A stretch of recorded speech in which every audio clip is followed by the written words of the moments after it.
वो परमात्मा जो है ना मेरी माँ, जिस पर वो कृपा करते हैं ना, वो गूंगा भी पंचम सुर में बोलता है। कृपा कर दें भगवान तो लंगड़ा भी पहाड़ लांग जाता है। किसकी कृपा है? बस वो परमात्मा कृपा करना चाहे तो सब हो सकता है। और कृपा उन्हीं पर होगी जो भगवान से प्रेम करते होंगे। इसलिए ज्ञान मार्ग अच्छा है, ज्ञानी होना बुरा नहीं है मेरी माँ, पर केवल ज्ञानी होना बुरा है। नैष्कर्म्यप्यच्युत भाव वर्जितम न शोभिते ज्ञानमलम निरंजनम। कोरा ज्ञान किसी काम का नहीं। कोरे ज्ञान के लिए कबीरदास जी ने दोहा लिख दिया, पोथी पढ़ पढ़ जग हुआ पंडित भया न कोई, ढाई अक्षर प्रेम का पढ़े सो पंडित हो। कबीरदास जी भी कहते हैं कि ज्ञान से श्रेष्ठ प्रेम है। ढाई अक्षर प्रेम का पढ़े सो पंडित होए। इसलिए प्रेम का पाठ पढ़ लेना भक्तों, प्रेम का पाठ पढ़ लेना।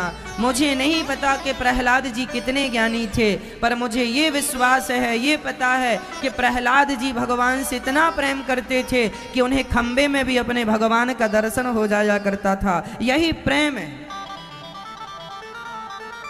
यदि मुझे कण कण में घट घट में भगवान का दर्शन होता है तो यही प्रेम है। अच्छा मैया ये बताओ, आप लोगों ने कभी प्रेम किया है?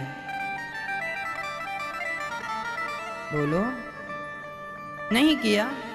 जानते हो प्रेम कैसा होता है?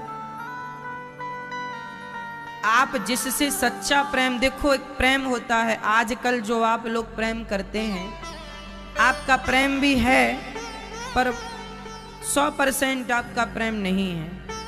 मैं पके हुए प्रेम की बात करता हूं। आप जिससे प्रेम करते हैं ना मैया, आप उसके बिना एक पल भी रह नहीं पाते। ये प्रेम की पहली बात। हम जिससे भी प्रेम करते हैं हम उसके बिना रह नहीं पाते। ये प्रेम का पाठ पहला है, एक पाठ नंबर 1। उसके बिना रहा ना जाए, ये प्रेम है। दूसरा, यदि वो हमें छोड़कर थोड़े देर के लिए, थोड़े दिन के लिए चला जाए तो उसकी याद में ना चाह कर भी आंखों से झरझर आंसू गिरते रहे, ये प्रेम का दूसरा पाठ है। हाँ या ना? ऐसी होता ना प्रेम। आप जिसको प्रेम करेंगे ना मैया, आप उसके बिना रहेंगे नहीं। पहला, यदि वो चला गया या चली गई तो आप उसके लिए रोएंगे, ये पाठ दूसरा प्रेम का। पाठ तीसरा प्रेम का। प्रेम का तीसरा सिद्धांत यह है कि आप के घर में यदि दरवाजा खटखटाया तो आप दौड़ के भागेंगे। लगता है वो आ गया जिससे हम प्रेम करते थे, आ गया। जाकर देखा तो वो था ही नहीं, कोई और था। फिर थोड़ी देर बाद फिर किसी ने दरवाजा, दौड़ के फिर खुशी से अब आ गया होगा, अब आ गया। जाके देखा फिर नहीं। ये प्रेम है। हर पल हर क्षण आप इंतजार करते हैं। किसका? प्रेमी का। मेरी माँ, आपके मोबाइल में जरा सा वाइब्रेशन हो जाए तो ऐसा लगेगा कि मेरे उनका फोन आ गया, मैसेज आ गया। ये प्रेम है। बस मेरी माँ, जितना प्रेम संसार के लोगों से हम करते हैं, इतना यदि भगवान से हो जाए। प्रेम के 3 ही पाठ हैं। पाठ नंबर 1 कि जब भगवान से आप प्रेम करेंगे ना मैया, तो आप भगवान के बिना रह ना पाएंगे। बार बार भगवान को देखने का मन करेगा। जब बार बार भगवान को देखने का मन करने लग जाए, समझ लेना कि आप प्रेम का पहाड़ा पढ़ने लग गए हैं और पाठ 1 चल रहा है। यदि थोड़ी देर के लिए हम भगवान से दूर हो जाएं तो आंखों में आंसू ना रुकें। ऐसे प्रेम में भगवान के आंसू आए कि जैसे गोपियां रोती हैं, जब गोपियां श्याम सुंदर से दूर हो गई तो श्याम सुंदर को याद कर कर के सारी गोपियां रो रही हैं। उनके आंसू सूखते नहीं हैं, आंखों के आंसू सूखे नहीं भक्तों। जे प्रेम की परिभाषा यही है। सच्ची बताऊं मेरी माँ, आप लोग अभी आप लोगों को प्रेम करना आया नहीं, आप नहीं जानते। हम ये नहीं कहते कि आप प्रेम नहीं जानते, शायद जानते भी हो। आज तो जिस प्रेम का पाठ हम पढ़ा रहे हैं आपको, जो प्रेम की बातें बता रहे हैं, आजकल ऐसा प्रेम करने वाले बहुत कम होते हैं। और ऐसा प्रेम यदि आपने किसी स्त्री से किया, किसी पुरुष से किया, तो उस प्रेम का भी कोई अर्थ नहीं है। पर ऐसा प्रेम भगवान से हो गया तो लिखित में दूंगा कि तुम्हें इसी जन्म में तुम्हें भगवान का दर्शन होगा। बस ये प्रेम है, उनके बिना रहा ना जाए। बिहारी जी के बिना आप बताओ भगवान को कितनी बार देखते हैं? आप कितनी बार देखते हैं भगवान को?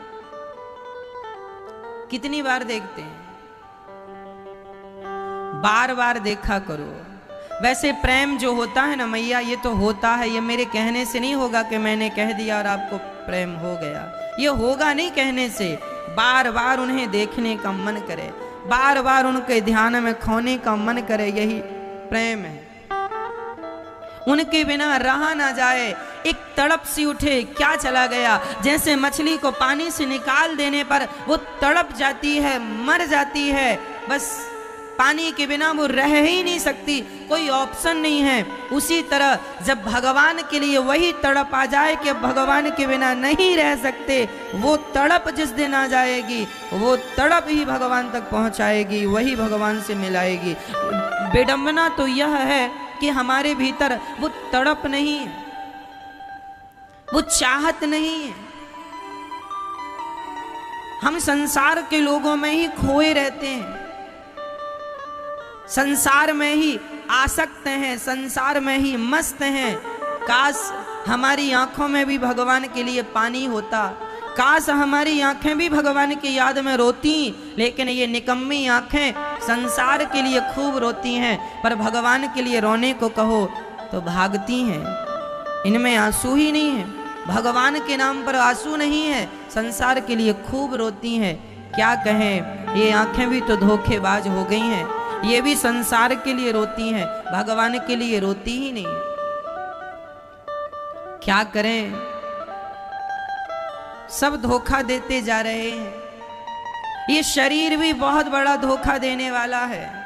आप लोग अभी समझ लो, मेरी माँ, बहुत जल्दी आप समझ पाएंगे। ये जो आपका शरीर है ना, ये सबसे बड़ा धोखेबाज है। कैसा?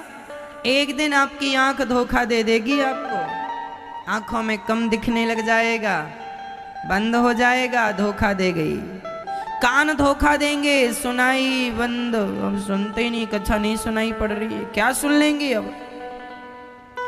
एक दिन ये पांव धोखा दे जाएंगे, ये हाथ धोखा दे जाएगा, और ये जो हमारा दिल दिल दिल दिल दिल दिन रात धड़कता है, धक धक धक धक धक धक दिल धड़कता रहता है, एक दिन ये दिल भी हमारा हमें धोखा देगा। इसलिए कहता हूँ, जब तक ये दिल धड़क रहा है तब तक इसे भगवान के नाम पर धड़का लो, भगवान के लिए धड़का लो, नहीं तो एक दिन ये भी धोखा देगा, ये भी रुक जाएगा। सारी गोपियां भगवान की याद में रो रही हैं और उद्धव जी भगवान कह रहे। अच्छा एक बात बताओ, क्या हुआ है? उस बच्चे को आप जरा प्यार से, जरा अच्छे से खिलाओगे ना तो हंसता है, और जरा जोर से डांट दोगे ना तो रोने लग जाता है। कहने का अर्थ यह हुआ कि प्रेम की भाषा तो एक दिन का बच्चा भी समझता है, हाँ या ना? प्रेम की भाषा तो एक दिन का बच्चा भी समझता है। प्रेम से कुत्ते को रोटी डालोगे, पूंछ हिलाकर खाएगा, और जरा सा डांट दोगे तो कुत्ता भी भाग जाएगा। सच बताऊं मैया, प्रेम तो कुत्ता बिल्ली भी जानते हैं, प्रेम की भाषा छोटा सा बच्चा भी जानता है। तो फिर क्या भगवान वस्तु की चाहत रखते हैं? वह भी भक्त से सच्चे प्रेम की कामना करते हैं। मेरा भक्त मुझे कुछ ना दे, केवल प्रेम दे, केवल प्रेम करे, केवल प्रेम। इसलिए रामचरितमानस में लिखा है, उद्धव जी का ज्ञान रूपी वस्त्र कांटों ने उलझा कर फाड़ दिया। मानो ये संकेत था कि जैसे हमने तुम्हारे ज्ञान के दुपट्टे को फाड़ दिया है, ऐसे गोपियां भी तुम्हारे ज्ञान के पहाड़े को फाड़ देंगी, क्योंकि ये प्रेम की नगरी है। जरा संभल करके चलना उद्धव। उद्धव जब मां यशोदा के पास जाते हैं, मां यशोदा बस कृष्ण कृष्ण पुकार रही हैं, मेरा कृष्ण कब आएगा। देखो, इंतजार करना हो तो गोपियों से और मां यशोदा से सीख लो। प्रेम करना है तो मां यशोदा से सीख लो, गोपियों से सीख लो। उद्धव जी जब मां यशोदा का दर्शन करके वहां से गए और गोपियों के पास जब गए, सारी गोपियां भगवान को याद कर रही थी, रो रही थी। एक सखी बोली, अब तो मैं मरने जा रही हूं। दूसरी बोली, कहां मरेगी? बोले, कृष्ण की याद में ही मर जाऊंगी, मुझे मरने के लिए जहर खाने की जरूरत नहीं है, कृष्ण की याद ही पर्याप्त है मेरे प्राणों को निकालने के लिए। जब एक सखी मरने की बात कहने लगी तो दूसरी उसे समझाने लगी, सखी इतना इंतजार किया है, इतना सब्र रखा है, थोड़ा और इंतजार कर। यदि कहा है उसने कि आऊंगा तो आएगा जरूर। एक सखी रोने लग जाती है तो दूसरी उसे समझाने लग जाती है, आशा रख पगली आएंगे, मत रो, कहा है ना आने के लिए, आएगा जरूर। 2 दिन का कहा है, अभी तो नहीं आया। सखी बोली, अब अभी नहीं आया तो जी कर क्या फायदा। दूसरी सखी बोली, तू आज मर गई और आज मरने के बाद आज ही आ गया, फिर इसलिए इंतजार कर। ये प्रेम की परिभाषा है मैया। प्रेमी को इंतजार करना पड़ता है, प्रेम में त्याग करना पड़ता है। प्रेम में इच्छाएं पूरी नहीं होती, बल्कि इच्छाओं को पूरी करने के लिए इंतजार, दर्शन करने का भी इंतजार करना पड़ता है। प्रेम की भाषा में प्रेम किसे कहते हैं? त्याग का नाम प्रेम है। गोपियों के अंदर त्याग था। अच्छा, एक छोटे से उदाहरण से मैं आपको समझाऊं, आप मुझे जवाब देना। एक व्यक्ति था, 3 दोस्त थे। बहुत ध्यान से सुनना। 3 मित्र थे। एक मित्र दूसरे मित्र के घर गया तो उसने कहा, मित्र आए हो, हमारी पत्नी ने हलवा बनाया है, पकौड़ी बनाई है, तुम्हें खाना पड़ेगा। उस मित्र ने कहा, ना मित्र, मैं अब भी खाकर आया हूं, मेरा पेट बिल्कुल बहुत भरा है, यदि मैं खाऊंगा तो मेरा पेट खराब हो जाएगा, बीमार पड़ जाऊंगा। पर उस मित्र ने जिद की, ना तुम्हें खाना पड़ेगा, इतने प्यार से हमारी पत्नी ने तुम्हारे लिए हलवा बनाया, हम अपने हाथ से तुम्हें खिलाएंगे। अब बताओ, उसका पेट भरा पड़ा है, वो कह रहा है मैं बीमार पड़ जाऊंगा, फिर भी ये जबरदस्ती खाने की जिद कर रहा है। ये क्या है? बोलो, ये क्या है? जोर से बोलो, क्या है ये? बोलो मेरी मां, ये प्रेम है? ये प्रेम है? ना मेरी मां, इसका नाम प्रेम नहीं है। उसने जिद किया। इसके प्रेम में स्वार्थ है। इसके प्रेम में स्वार्थ ये है कि तुम्हारा पेट बिगड़े तो बिगड़े, तो मरो, पर हमारा हलवा जो बनाया वो तुम खाओ। ये प्रेम नहीं है, ये व्यक्ति का स्वार्थ है। और आजकल लोग इसी स्वार्थ को प्रेम का नाम देते हैं। एक्चुअली ये प्रेम की परिभाषा नहीं है। अब वही आदमी, वही मित्र अपने तीसरे मित्र के घर गया, और जब वहां गया तो उसने भी बढ़िया लड्डू और वहां बढ़िया उसने भी भोजन की तैयारी कर रखी, मेरा मित्र आएगा। पर ये जाते ही बोला कि मित्र क्षमा करो, आज मेरा पेट भरा है। उसने तुरंत सहर्ष स्वीकार कर लिया, कोई बात नहीं मित्र, तुम्हारा पेट भरा है, कोई बात नहीं, आज ना सही फिर कभी। कहने का अर्थ ये है कि प्रेम उसे कहते हैं जो अपने प्रेमी की मर्जी में, प्रेमी की इच्छा में अपनी इच्छा को मिला ले। आपकी इच्छा में मैं अपनी इच्छा मिला लूं, इसका नाम प्रेम है। पति की इच्छा में पत्नी अपनी इच्छा मिला ले, इसका नाम प्रेम है। अब पति खाने बैठा है और पत्नी परोसती जाए, अब पति कहे बस कर बहुत खा लिए, नहीं एक और खाना पड़ेगा, अरे पेट फट जाएगा, फट जाए मर जाओ पर खाओ, हमने बनाया बड़ी मेहनत से, खाओ। इसका अर्थ ये है, ये प्रेम नहीं है। अपने प्रेमी की प्रसन्नता में प्रसन्न रहना ही प्रेम है। अपने प्रेमी की प्रसन्नता में प्रसन्न रहना क्या है?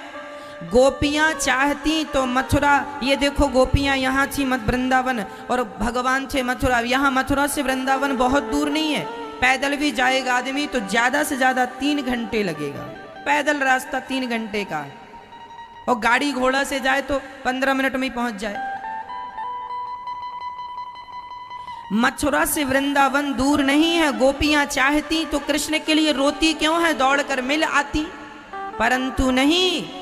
ये प्रेम की परिभाषा है कि मेरा कृष्ण यदि मेरे बिना खुश है तो उसे मिल करके दुखी नहीं करना चाहूंगी, वो मेरे बिना खुश है तो मेरे बिना ही खुश रहे, मैं जाकर तुम्हें दुखी नहीं करूंगी। ये त्याग जो है, इस त्याग का नाम प्रेम है। त्याग का नाम क्या है? प्रेम है। और आज संसार का जो प्रेम, आज लड़का लड़कियों वाला जो प्रेम है ना, एक्चुअली ये प्रेम नहीं होता, ये केवल वासना होती है। लेकिन आज के बच्चे जानते नहीं कि प्रेम की परिभाषा क्या है, उस वासना को ही प्रेम का नाम दे दिया करते हैं। एक लड़का ने एक लड़की को एक पार्क में मिलने के लिए बुलाया। अब मैं संसार के प्रेम की आपसे बातें कर लूं। एक लड़के ने एक लड़की को एक पार्क में मिलने के लिए बुलाया। लड़की जरा 10 मिनट लेट हो गई। जब लड़की लेट हुई तो वो लड़का बरस पड़ा, मैं 10 मिनट से खड़ा हूं और तुम्हें समय की कोई परवाह नहीं है और लेट हो गई। वो डांटने लगा। क्या अर्थ निकला? लड़का चाहता है कि ये लड़की मेरे हिसाब से चले, यदि मेरे हिसाब से चली तब तो बढ़िया है, और जरा मेरे हिसाब से नहीं चली तो वो इस पर हावी हो जाता है, गुस्सा करता है। इसका नाम प्रेम नहीं है, इसका नाम स्वार्थ है। तुम उसे अपने हिसाब से चलाना चाहते हो। और प्रेम में ऐसी पाबंदी नहीं है। प्रेम इसे नहीं कहते कि वो हमारे हिसाब से चले, प्रेम कहता है हम उसके हिसाब से चलने लग जाएं, ये प्रेम है। वो हमारे हिसाब से नहीं, हम उसके हिसाब से। समर्पण जहां होगा, त्याग जहां, 2 चीजें याद रख लो। प्रेम में समर्पण होता है। प्रेम में क्या होता है? समर्पण। दूसरा त्याग। लेकिन आजकल के जो युवा बच्चे बच्ची प्रेम करते हैं, ना उनमें समर्पण होता है ना उनमें त्याग होता है।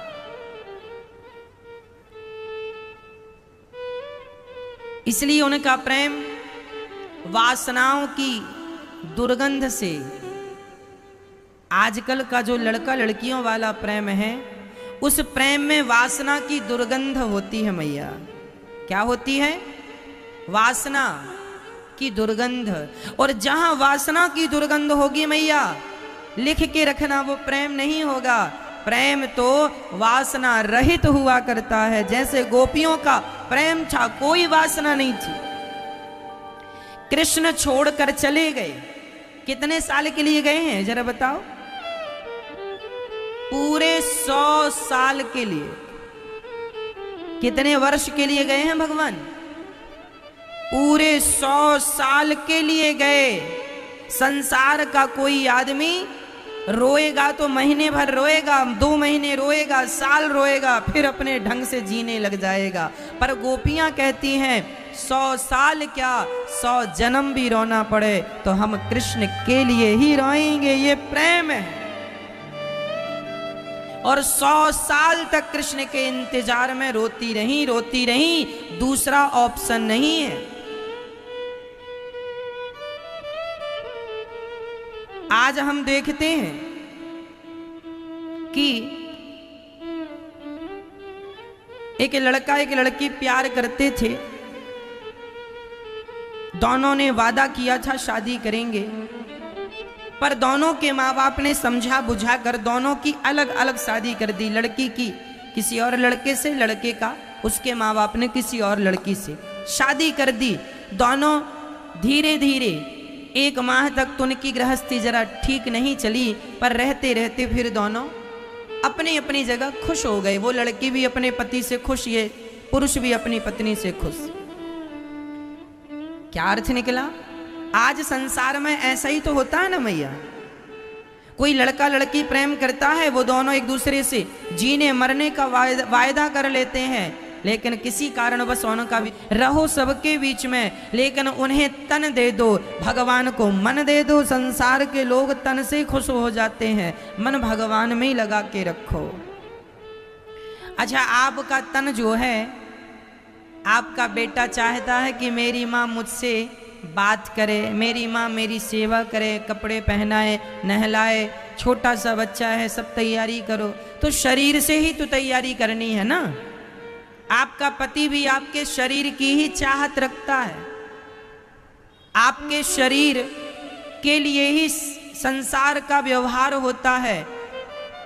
आपके मन से किसी को कोई लेना देना नहीं है। एक्चुअली आपका मन तो खाली पड़ा है, लेकिन आप जबरदस्ती लगाए जा रही हो, लगाए जा रही हो, लगाए जा रही हो बेटा में। बेटा चाहते नहीं है कि मम्मी मन लगाए, बेटा तो ये चाहता है माँ हमारी सेवा करे, तुम करती रहो शरीर से। तुम्हारे मन से तुम्हारे बेटे को क्या लेना देना बताओ? और तुम्हारे मन से तुम्हारे पति को भी कोई लेना देना नहीं है, वो भी तुम्हारे शरीर का ही भूखा है। ना तुम्हारे मन से तुम्हें पति का कुछ लेना देना, ना तुम्हारे मन से तुम्हारे बच्चों को कोई लेना देना। मन ऑलरेडी आपका खाली है, लेकिन जबरदस्ती बच्चों में चिपकाए पड़ी हो। मन चिपकता नहीं, फिर भी लगाए पड़ी हो, लगाई पड़ी हो पति में, पत्नी में, बेटा बेटी। काहे लगाए रही हो मेरी माँ? वो मन भगवान में लगा लो, कल्याण हो जाएगा। शरीर संसार के लिए है, मन भगवान में लगाओ। आपके मन की संसार के लोगों को कोई जरूरत नहीं है, आप फिर भी लगाए हैं तो वो आपकी नासमझी और मूर्खता है। हम क्या करें? क्या मतलब है तुम्हारे मन का संसार में लगाने से? क्या होगा? काहे लगाई हो? क्यों लगाए हो? मन भगवान में लगाओ। शरीर मेरा जहां है रहे, मैं शरीर से जमाने में रहूं, मैं शरीर से अमेरिका में रहूं, पर मन से वृंदावन में बिहारी जी के चरणों में रहूं। क्या बिगड़ेगा मेरा? मन मेरा सदा बिहारी जी के चरणों में होना चाहिए। शरीर जमाने में हो कोई फर्क, और प्रधानता शरीर की नहीं है मेरी माँ, प्रधानता तन की नहीं है, प्रधानता मन की है। आपका तन कहाँ है कोई फर्क नहीं पड़ता, आपका मन कहाँ है बहुत फर्क पड़ता है। एक गांव से 2 मित्र चले, दोनों वृंदावन आने के लिए चले। बिल्कुल सच्ची घटना आपको सुना रहा हूं। एक गांव से 2 मित्र, बहुत लंगोटिया यार, दोनों मित्र चले और वह वृंदावन बिहारी जी का दर्शन करने आने वाले थे। रास्ता लंबा था, चल पड़े, पूरा दिन चले। शाम को कहीं विश्राम किया, दोनों ने साथ में खाया, दोनों साथ में सोए, दोनों साथ में जागे, और फिर दूसरे दिन यात्रा पर चले। फिर साथ में रहे, साथ में ही चले, साथ में ही खाए, सब कुछ साथ में। लेकिन जब वो दोनों मित्र वृंदावन से पास में ही मथुरा के पास कोई गांव में एक नाचने वाली कोई वैश्या नाच रही थी उस गांव में, और मौसम जरा बारिश का था, वहां पांडाल इत्यादि की व्यवस्था थी, मौसम जरा सर्दी का था, ठंडक थी, पानी गिरा तो ठंडा था। उस गांव में वो नाचने वाली महिला नाच रही थी, तो ये दोनों वहां पानी से बचने के लिए छांव में खड़े हो गए। खड़े हुए तो वहां वैश्या नाच रही थी, दोनों के कान में उसकी घुंघरू पड़ी, सुर पड़ा, दोनों ने पलट कर देखा, बड़ी सुंदर स्त्री नाच रही है। दोनों बैठ गए। दोनों में से एक ने कहा, सुनो अब चलना चाहिए, यदि हम जल्दी चलेंगे तो हमें बिहारी जी की मंगला आरती का दर्शन हो जाएगा।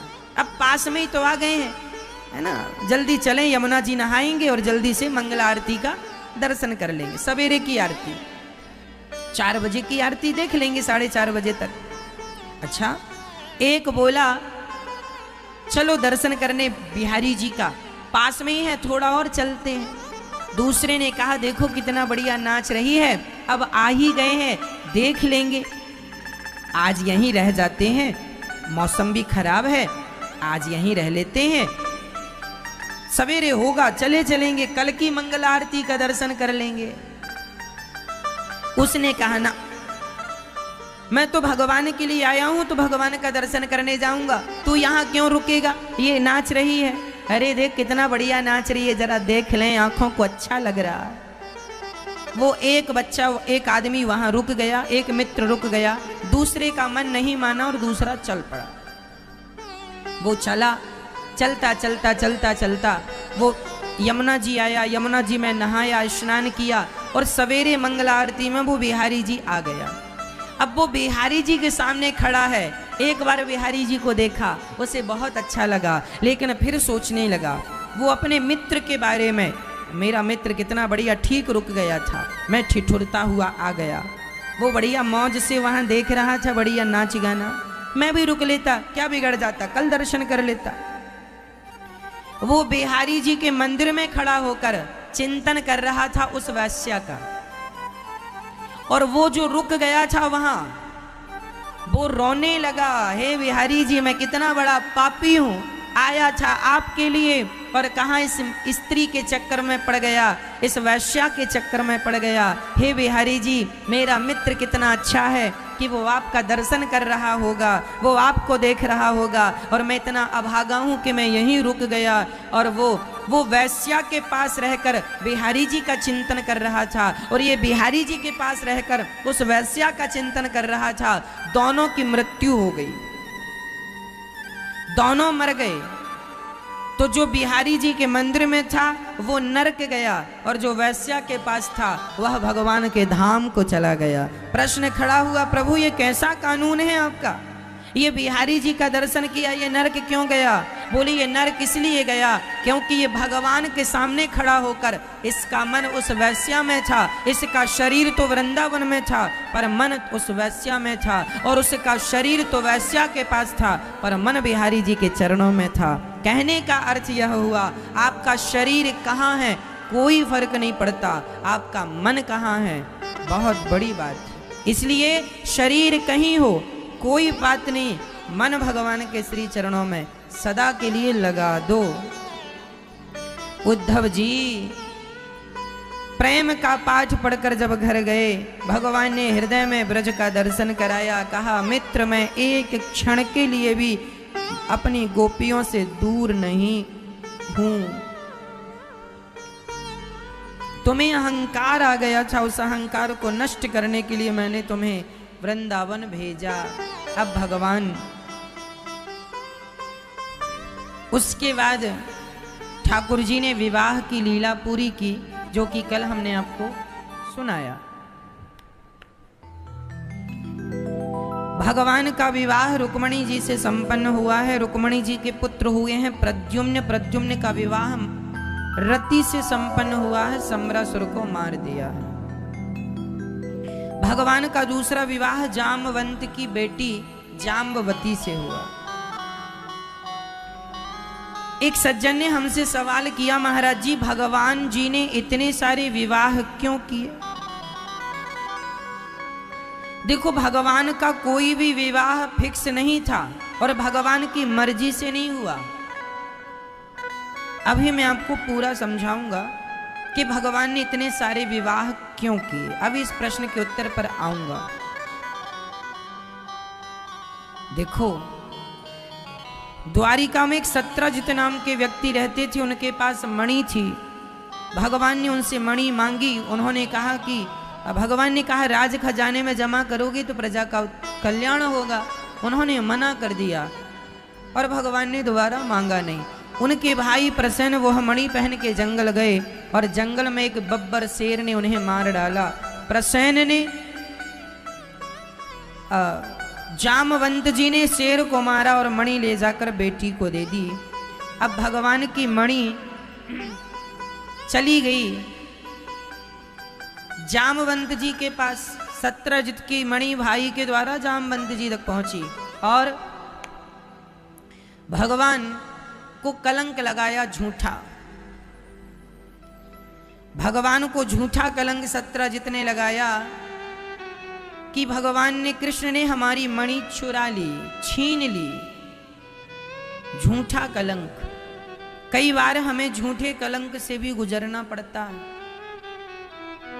प्रिय भक्तों, एक बार भगवान ने गणेश चतुर्थी की चंद्रमा को देखा था, जिसके कारण भगवान को कलंक लगा। रामचरितमानस में भी ये वर्णन है, जो आपन चाहे कल्याणा, सुजस सुमति शुभ गति सुख नाना, सो पर नार लीलार गोसाई, तजऊ चौथ के चंद्र की नई। हमारे शास्त्रों में गणेश चतुर्थी की चंद्रमा को नहीं देखने का विधान है।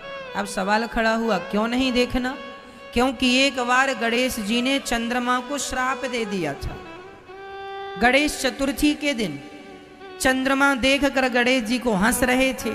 गणेश जी की सूंड बड़ी है ना, पेट बड़ा है, तो उनके शरीर को देखकर वो गिर गए। गणेश जी चूहे पर जा रहे थे, जरा गिर गए तो खूब हंसी उड़ाई और खूब हंसा। चंद्रमा हंसे। गणेश जी ने श्राप दे दिया, जाओ कलंकित हो जाओ, कोई भी तुम्हें देखेगा कलंकित हो जाएगा। बाद में क्षमा मांगी तो गणेश जी ने कहा, गणेश चतुर्थी के दिन जो देखेगा उसे झूठा कलंक लगेगा। तब से लेकर आज तक जब भी गणेश चतुर्थी की चंद्रमा को देखो तो एक छोटा सा पत्थर चंद्रमा की तरफ फेंक दो तो पाप से मुक्ति मिल जाती है। या फिर भगवान कृष्ण के दूसरे और तीसरे विवाह की कथा सुन लेने से भी पाप से मुक्ति मिल जाती है। अब यहां एक बात समझने की है कि भगवान श्री कृष्ण को कलंक लगा, क्योंकि जो आपन चाहे कल्याण। रामचरितमानस के सुंदर कांड की यह चौपाई हम सभी को याद रख लेना चाहिए। आप में से मुझे बताओ, आप में से कौन कौन अपना कल्याण चाहता है? हाथ उठाओ। जो आपन चाहे कल्याणा, सुजसु सुमति शुभ गति सुख नाना। जो अपना यश चाहता है, अपनी कीर्ति चाहता है, अपना परलोक संवारना चाहता है, अपना नाम, अपना यश, अपनी इज्जत, धन, वैभव, जो व्यक्ति ये सब चाहता है उसे पराई नारी से सदा दूर रहना चाहिए। जो व्यक्ति इज्जत चाहता है, धन चाहता है, उस व्यक्ति को पर नारी से दूर रहना चाहिए। पर नारी पैनी छुरी। पराई नारी क्या होती है? छुरी की तरह होती है। पर नारी पैनी छुरी, तीन तरफ से खाए। धन हरे, यौवन हरे और घोर नरक ले जाए। पर स्त्री से, पराई नारी से हमेशा पुरुष को बच करके रहना चाहिए। समझदार पुरुष वही है जो अपने आप को पराई स्त्री से बचा के रखे। और हम तो कहते हैं कि आप सभी अपने आप को चरित्रवान बनाइए। जो व्यक्ति चरित्रवान होगा वह व्यक्ति यहाँ भी सुखी होगा, वहाँ भी सुखी होगा। पुरुष को चाहिए कि स्त्री से बच के रहे और स्त्रियों को चाहिए कि पुरुषों से बच के रहें। हम तो शास्त्र कहते हैं नारियों को देखो ही मत। तो प्रश्न ये खड़ा हुआ महाराज जी, नारियों को ना देखें तो बाजार जाएं तो क्या आंखों में पट्टी बांध करके जाएं? भाई बाजार जाएंगे तो स्त्रियों को तो देखना होगा, पुरुष भी दिखेंगे, सब दिखेंगे, कोई आंखों में तो पट्टी बांधेगा नहीं। तो हमारे शास्त्रों ने कहा नारी को देखना गलत नहीं है, लेकिन देखने का ढंग गलत है तो गलत है। देखना गलत नहीं है, कैसे देखना चाहिए फिर नारियों को? देखने का तरीका क्या हो, ढंग क्या हो, वो हम आपको दे रहे हैं। हमारे शास्त्र ढंग बता रहे हैं कैसे देखना चाहिए। आपसे उम्र में बड़ी स्त्री है उसे वैसे ही देखो जैसे अपनी माता को देखते हो। आपसे बराबर की कोई स्त्री है उसे वैसे ही देखो जैसे अपनी बहन को देखते हो। आपसे आयु में छोटी स्त्री है उसे वैसे ही देखो जैसे अपनी बेटी को देखते हो। यदि इस नजरिए से, इस दृष्टिकोण से संसार को देखोगे तो ना स्त्री बुरी है, और यही नजरिया स्त्री के लिए पुरुषों को देखने का है। आपसे उम्र में कोई पुरुष बड़ा है तो वैसे देखो जैसे आपका पिता हो। जैसे आप अपने पिता को देखती हो ना, ऐसे पुरुष को देखना चाहिए। बराबर का पुरुष है आयु में उसे वैसे देखो जैसे भाई को देखती हो, और छोटा है वैसे ही देखो जैसे पुत्र को देखती हो। यदि हम अपना देखने का नजरिया सुधार लें, लोग कहते हैं संसार बुरा है, हम कहते हैं संसार बुरा नहीं है, संसार को देखने का नजरिया बुरा है, अपनी अपनी दृष्टि बुरी है। यदि दृष्टि सुधर जाए तो सृष्टि सुधर जाएगी। पर विडंबना तो ये है लोग अपनी दृष्टि सुधारते ही नहीं। ना स्त्री गलत होती है ना पुरुष गलत होता है मैया, सिर्फ देखने का नजरिया होता है। इसलिए हम कहा करते हैं यदि दृष्टि बदल जाएगी तो सृष्टि बदल जाएगी।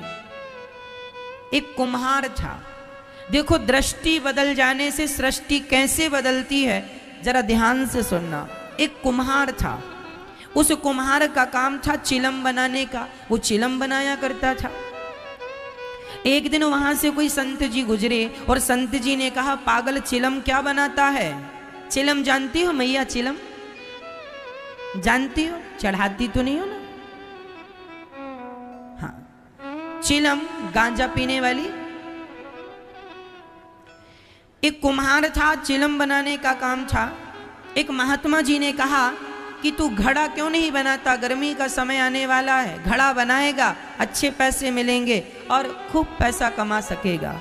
उस व्यक्ति ने जो माटी चिलम बनाने के लिए रखी थी ना माँ, उसी माटी से, उसी मिट्टी से उसने घड़े बना दिए। जब घड़ा उसने बनाया, सुखाया, पकाया तो बाजार में बेचा। कोई संत उस घड़े को खरीदते हैं और संत ने अपनी कुटिया के बाहर भर कर पानी रख दिया। जो भी राहगीर जाता उस प्याऊ से पानी पीता, और एक संत जी ने तो पानी पीते हुए कहा वाह कितना शीतल जल है, कितना ठंडा जल है। जब उसने घड़े की प्रशंसा की, वाह घड़ा, तो घड़ा होकर भी हम मनुष्यों को शीतलता प्रदान करता है। तब उस घड़े की माटी से आवाज आ गई, उस घड़े की मिट्टी ने धन्यवाद दिया, अरे कुम्हार तेरा बहुत बहुत धन्यवाद। तो किसी ने मिट्टी से कहा तू कुम्हार को धन्यवाद क्यों देती है? उस मिट्टी ने कहा कि कुम्हार ने यदि मुझे चिलम बना दिया होता तो चिलम मैं भी जलती और जो मुझे पीता वह भी जलता, पर तूने कुम्हार मुझे घड़ा बना दिया, मैं भी ठंडा हूँ, जो इसका पानी पी रहा है वह भी शीतलता को प्राप्त हो रहा है। तेरे विचार बदले, मेरी जिंदगी बदल गई, तेरी दृष्टि बदली।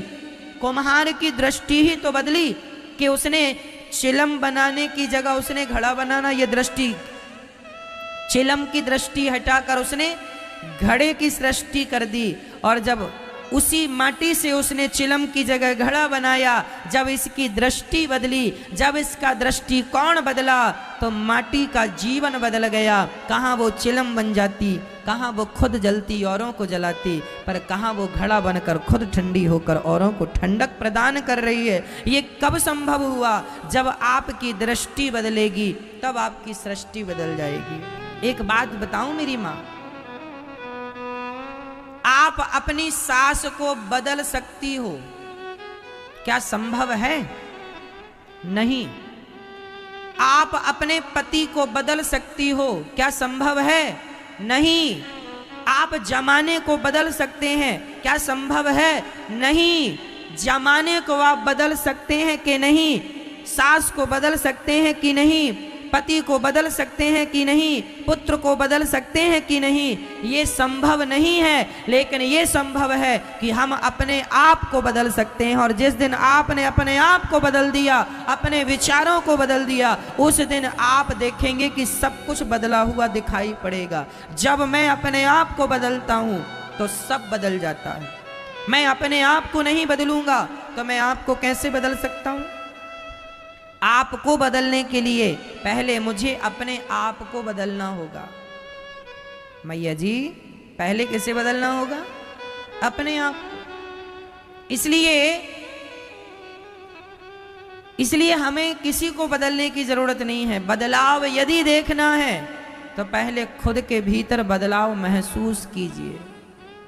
यदि बदलना है, याद रखना मेरी माँ, संसार को वही बदल सकता है जो स्वयं को बदल सकता है। जो स्वयं नहीं बदल सकता वो संसार को कभी नहीं बदल सकता। पहली शुरुआत हमसे होनी होगी, हमसे होनी चाहिए।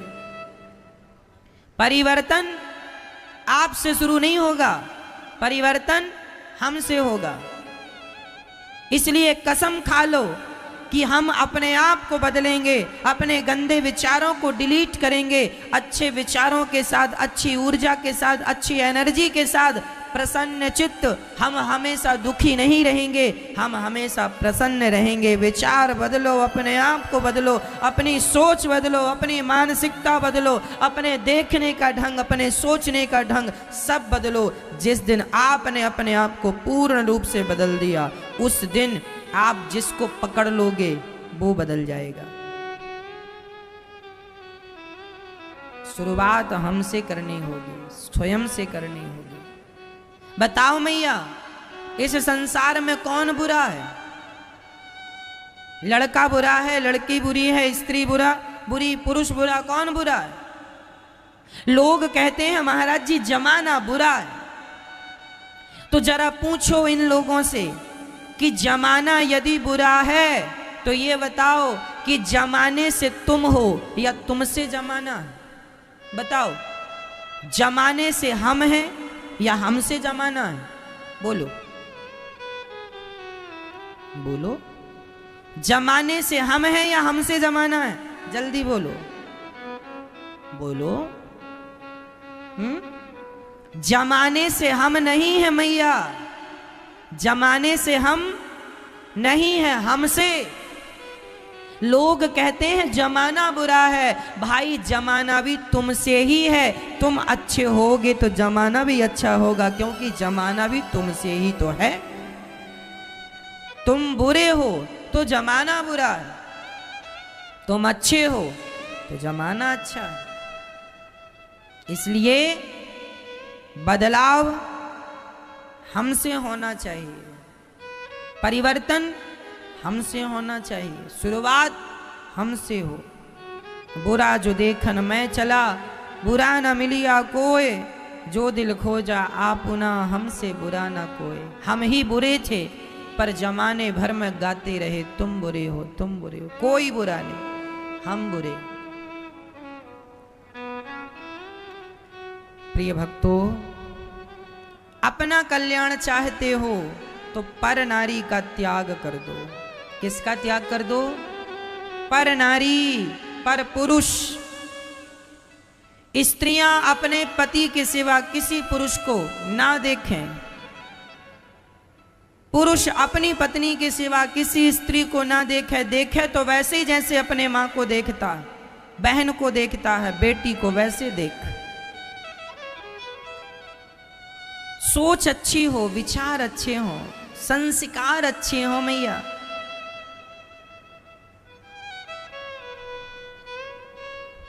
आज का व्यक्ति वासनाओं से बहुत पीड़ित है, बहुत परेशान है।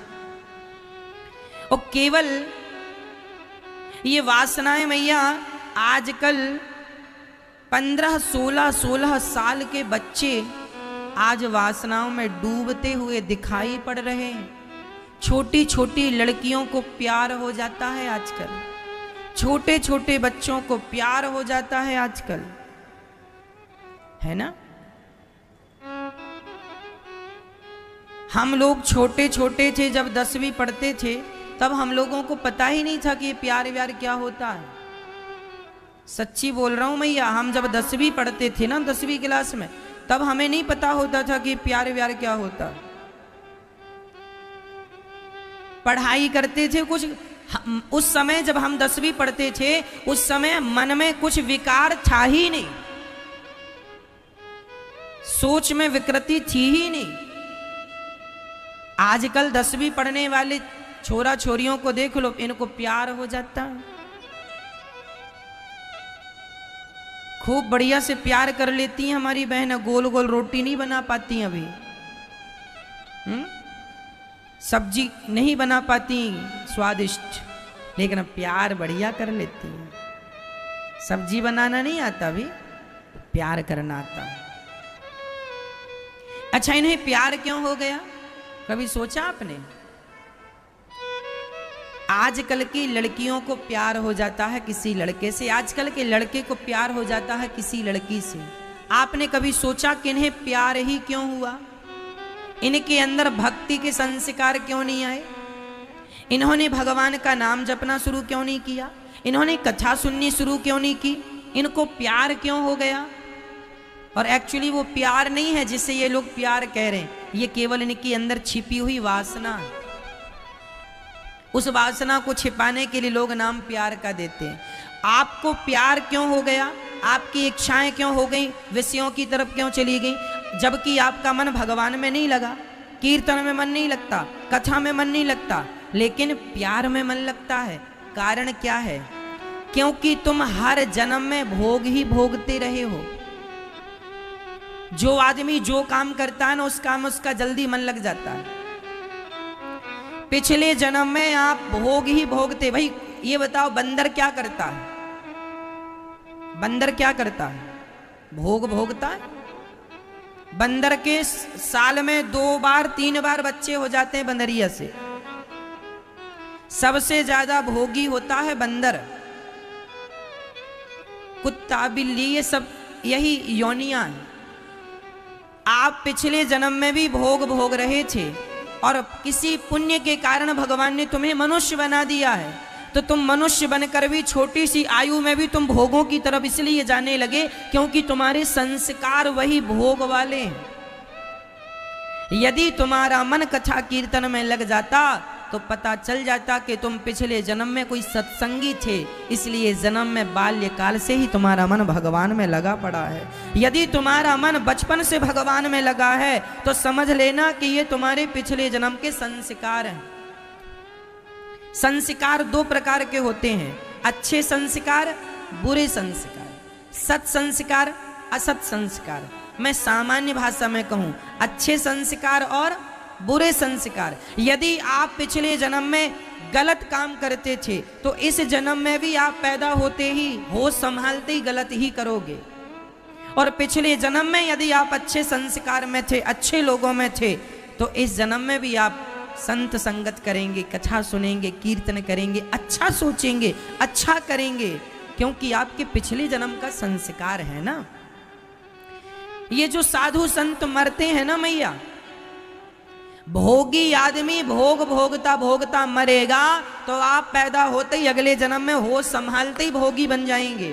और यदि कोई साधु संत भगवान का नाम लेता लेता मर जाएगा तो वो होश संभालते ही बहुत बड़ा साधु और संत बन जाएगा, बहुत बड़ा भक्त बन जाएगा, भगवान को पाने के लिए बढ़ेगा। अब आप देख लो कि आपके संस्कार क्या है। इस जन्म में जो आपके संस्कार हैं वही चीज आपके पिछले जन्म में थी। भोगी भोगी ही बनेगा और योगी योगी ही बनेगा। इसलिए बच्चों को कहो कि कथा सुना करें। कई बार ऐसा भी होता है मैया कि मेरे पिछले जन्म के संस्कार बुरे थे, माना कि मेरे पिछले जन्म के संस्कार बुरे थे, मैं बहुत भोगी हूं, लेकिन इस जन्म में अच्छी संगत मिलने के कारण मेरे वो पुराने संस्कार नष्ट होके मेरे अंदर भक्ति का दिया जल जाएगा और मैं इस जन्म में भक्ति के पथ पर चल पड़ूंगा।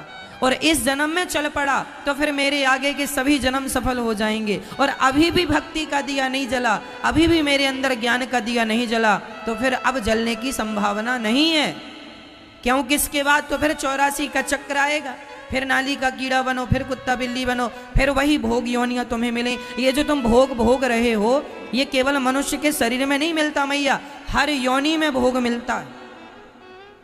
मनुष्य का शरीर भोगने के लिए नहीं है, मनुष्य का शरीर भगवान को प्राप्त करने के लिए है। आपको भगवान को पाना है, यह लक्ष्य लेकर हमें और आपको आगे चलना है। पर विडंबना है, सच्ची कहता हूँ, जिस पर भगवान की कृपा है आज वही भगवान के चरणों से जुड़े हुए हैं। आप यदि भगवान से जुड़े हैं तो समझ लेना कि आप पर भगवान की विशेष कृपा है, यही कृपा है।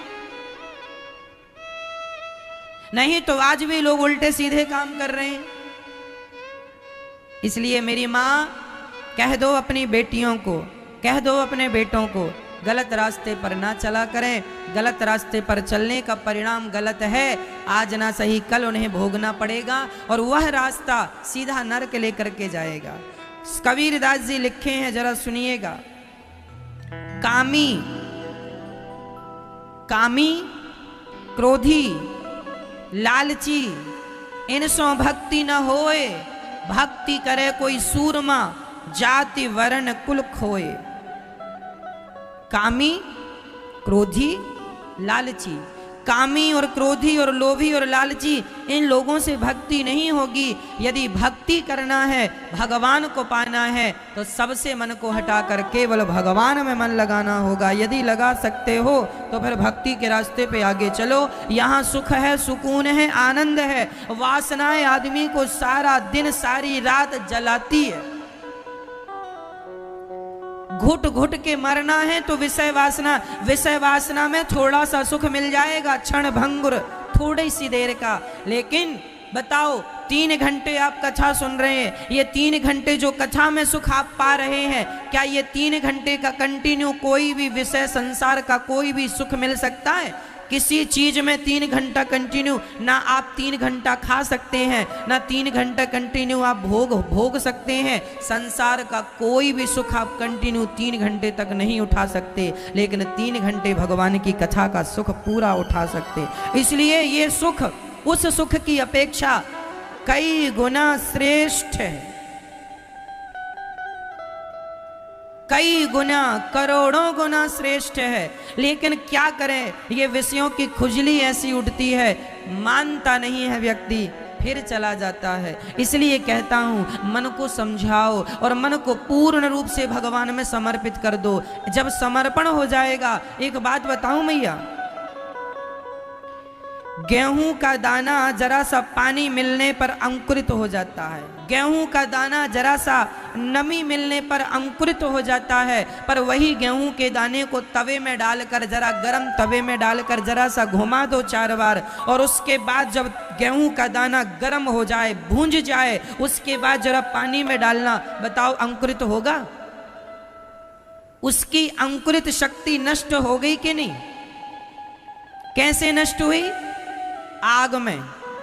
नहीं तो बार बार अंकुरित हो रहा है। उसी तरह तुम्हारे अंदर विषय बार बार अंकुरित होते हैं, बार बार मन भोगों की तरफ जाता है। इसलिए अपने आप को भक्ति की आग में इतना तपा दो कि विषयों की अंकुरित शक्ति ही सदा सदा के लिए नष्ट हो जाए, और नष्ट हो जाएगी तो आनंद सुकून मिलेगा, फिर हमारा मन विषयों में नहीं जाएगा।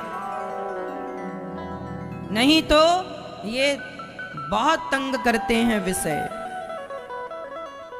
भगवान से कहा करो कि प्रभु हमें काम परेशान कर रहे हैं, आप रक्षा करो। हमें क्रोध परेशान कर रहा है, आप रक्षा करो। हमें लोभ परेशान कर रहा है, आप रक्षा करो। जब भगवान से कहेंगे तो भगवान आपकी रक्षा इन बुराइयों से करेंगे। हम लोग आरती में भी तो गाते हैं ना, आरती में गाते हैं विषय विकार मिटाओ, पाप हरो देवा, श्रद्धा भक्ति बढ़ाओ, श्रद्धा प्रेम बढ़ाओ। अब ये विषय विकार मिटे तो श्रद्धा भक्ति बढ़े। अब विषय विकार मिटते नहीं तो श्रद्धा भक्ति बढ़। आदमी की श्रद्धा क्यों नहीं है आजकल? क्योंकि विषय ज्यादा है। अब विषय कम होए तो श्रद्धा को जगह मिले बढ़ने की। अब ये कम नहीं होते, इसलिए भगवान के श्री चरणों में समर्पण ही एक उपाय है, दूसरा कोई उपाय नहीं। आजकल के बच्चों को जरा समझाओ, प्यार व्यार के चक्कर में ना पड़ो बेटा, मन लगा के पढ़ाई करो, पढ़ाई करके अपना नाम कमाओ, इज्जत कमाओ, खूब पैसा कमाओ, और बाद में प्यार करने वाले लोग तो मिल ही जाएंगे। पति से प्यार कर लेना, शादी के बाद पत्नी से प्यार कर लेना। प्यार करने के लिए तो सारी जिंदगी पड़ी है। तब बताओ ये 16, 17, 17 साल के बच्चे प्यार करते हैं, जरा समझाओ इनको ये प्यार करने की उम्र है? हाँ, 18 साल की छोरी भाग गई किसी लड़के के संग, अभी इसको कुछ भी नॉलेज नहीं है। शादी सरकार भी परमिशन राइट कब देती है विवाह करने का? लड़के की उम्र कितने साल की हो, कम से कम कितने साल की? कितनी? जोर से 21, 21, 21 साल की। 21 साल का लड़का होगा, मतलब 21 साल का लड़का नहीं हुआ, इसका मतलब अभी तू नहीं जानता गृहस्थी क्या होती है, तू नहीं जानता प्यार व्यार क्या होता। अभी पढ़ बेटा, सरकार भी कह रही है। और 21 साल का होने के बाद जरा अपना कैरियर बना, भविष्य बना, पैसा कमा, इज्जत कमा, लड़की खूब मिलेंगी विवाह करने के लिए। कहां ले लेके चोरों की तरह भाग रहा है ना? इसलिए बच्चों को स्कूल के साथ साथ ये चीजें बताया करो, बेटा तेरा भविष्य जरूरी है, तेरी पढ़ाई जरूरी है, तेरा नाम, तेरी इज्जत जरूरी है। ये शादी विवाह के ऑफर तो बाद में बहुत आएंगे, हाँ या ना? इसलिए अब आप मम्मी पापा हो के समझाती नहीं हो, बच्चे बिगड़ जाते हैं, बाद में रोती हो। इसलिए तुमसे ना समझें तो कथा सुनाया करो। ये दास अनिरुद्धि समझा देगा आपके बच्चों को। कथा भी नहीं सुनाती हो तो कैसे समझेंगे? बाद में फिर रोने बैठ जाना, मैया महाराज बेटा बिगड़ गया, कथा क्यों नहीं सुनाई, संस्कार क्यों नहीं दिया, अब बिगड़ गई तो फिर रोते क्यों हो? फिर मत रो। कहाँ थे जब तुम्हारे बच्चे बिगड़ रहे थे? एक दिन में नहीं बिगड़ता बच्चा, बहुत लंबे समय तक वो उनकी प्लानिंग होती है। तुम्हें पता ही नहीं चलता तुम्हारे बच्चे क्या कर रहे हैं। तुम्हें लगता है बच्चा रजाई ओढ़ के सो रहा है, रजाई ओढ़ के सो नहीं रहा, रजाई के अंदर व्हाट्सएप चला रहा है। जरा देख लो, आजकल के बच्चे होशियार हो गए हैं। रजाई ओढ़ा, कंबल ओढ़ के सो रहा, तुम्हें लगता सो रहा, सो नहीं रहा, फेसबुक चला रहा है। तुम्हें पता ही नहीं है, तुम्हारे बच्चे तुम्हें बेवकूफ बना रहे हैं। और माँ बाप को लग रहा है बेटा पढ़ रहा है, बेटा पढ़ रहा है, बेटा। माँ बाप ने भेज दिया बड़े बड़े शहरों में बेटा बेटी को, हॉस्टल में जाओ बेटी पढ़ो, जाओ बेटा पढ़ो, और बेटी वहां जाके क्या कर रही है आपसे छिपा नहीं है, उल्टे सीधे काम चल रहे हैं। इसलिए जरा नजर रखा करो बच्चों में, पैदा करके यूं ही छोड़ ना दियो लावारिस टाइप का। जरा ध्यान रखो कहाँ बेटा है, कहाँ बेटी है, क्या पढ़ रही है, क्या पढ़ रहा है, ठीक पढ़ रहे हैं कि नहीं पढ़ रहे हैं। आजकल तो बेटियां भी शराब पीने लग गई हैं। तुम्हारे बच्चे सिगरेट पी रहे हैं, शराब पी रहे हैं, तुम पढ़ने के लिए भेजो, वो शराब पी रहा है, सिगरेट पी रहा है। अभी मैंने सुना कि कोई बहुत बड़ा सुपरस्टार हीरो है, उसका बेटा चरस पीता, अफीम पीता, बेचता पकड़ा गया। मैंने नाम नहीं जानता कौन है, आप लोगों ने सुना कि नहीं? हाँ, सोच लो, जिन्हें तुमने सुपर डुपर स्टार बनाया उनके बच्चे अफीम खा रहे हैं, बेच रहे हैं, और तुम उन्हें अपना गुरु बनाए बैठे हो। तो क्या तुम अपने बच्चों को भी ऐसे बनाओगे? इसलिए कहता हूं मेरी मां, समय से संस्कार दे देना, नहीं ये बड़े बड़े सुपर डुपर स्टारों के बच्चे देख लो जेल जा रहे हैं कि नहीं। नाम कमा लेना अलग है मेरी माँ, इज्जत कमा लेना अलग है, लेकिन संस्कार ले लेना और दे देना ये अलग विषय है। इन लोगों ने पैसा कमा लिया, इज्जत कमा ली, लेकिन संस्कार ना ले पाए, ना अपनी औलाद को संस्कार।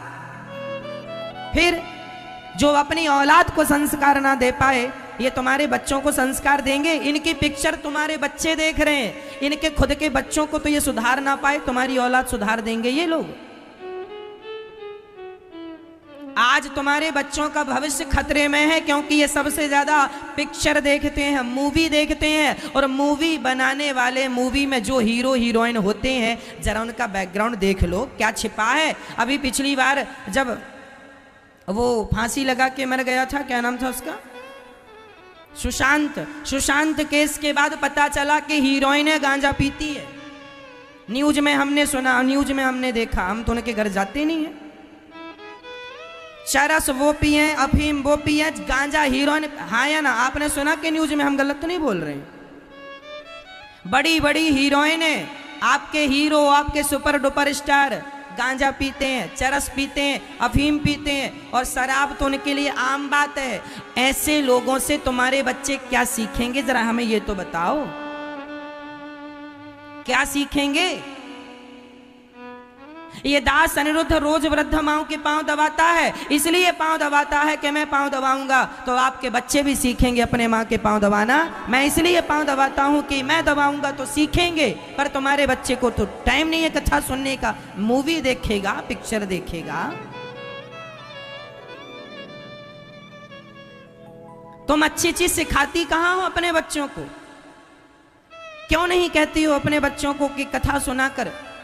क्यों नहीं अपनी बेटी और अपने बेटे को कथा के लिए प्रेरित करती हो मैया?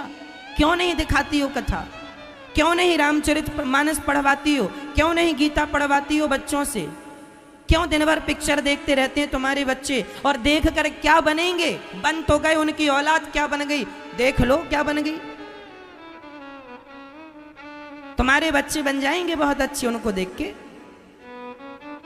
फिर भी नहीं जागे तो अपना सत्यानाश ही करा रहे हो। बाद में दोष ना देना कि बताया नहीं, हम बता रहे हैं, नहीं समझोगे, यही सत्यानाश होना है।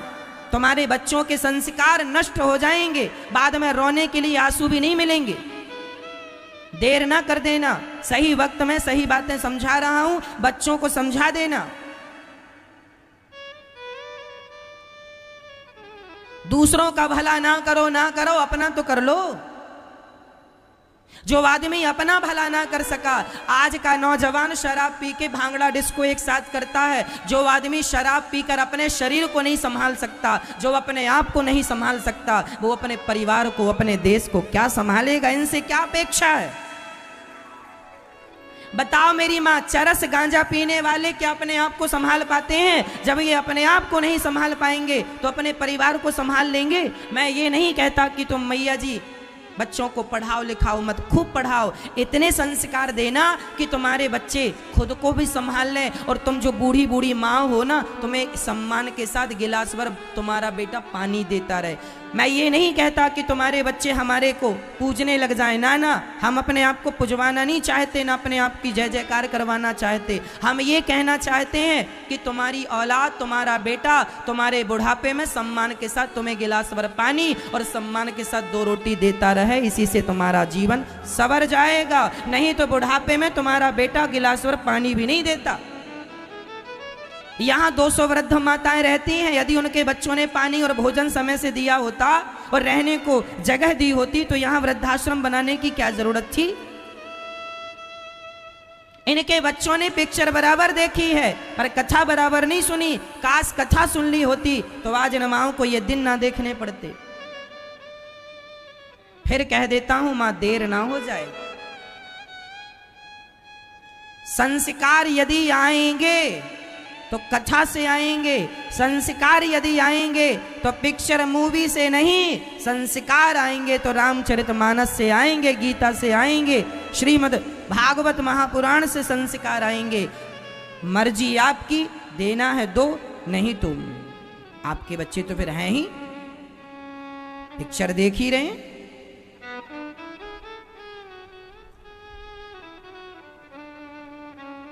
इसलिए हमारे यहां गुरु होते हैं। गुरु कौन?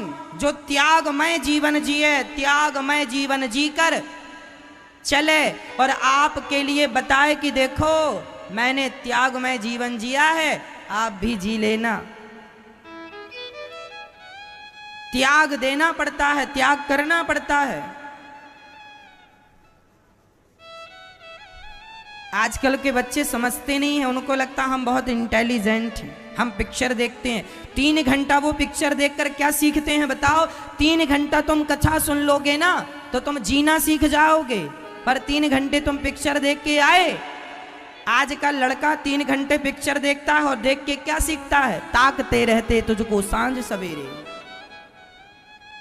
पिक्चर देखा है और सीखा क्या? ताकना। मैंने अभी सिखाया तुम्हारे बेटों को कि अपनी से बड़ी स्त्री को मां समझना। हमने अभी समझाया कि अपने बराबर वाली लड़की को बहन समझना। हमने अभी समझाया कि अपने से छोटी उम्र की लड़की को बेटी समझना। अब भी समझाया। और पिक्चर 3 घंटे की क्या सिखाती है? ताकते रहते तुझको सांझ सवेरे। वो ताकना सीख रहे हैं। लो, हम कह रहे हैं मां समझो, वो ताक रहे हैं। हम यहां साफ सफाई कर रहे हैं, ठीक कर रहे हैं, वहां वो बिगाड़ने पर तुले हैं। यही तो अव्यवस्था है।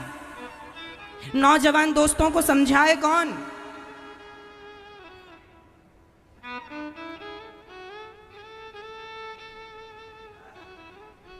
विनाश काले विपरीत बुद्धि।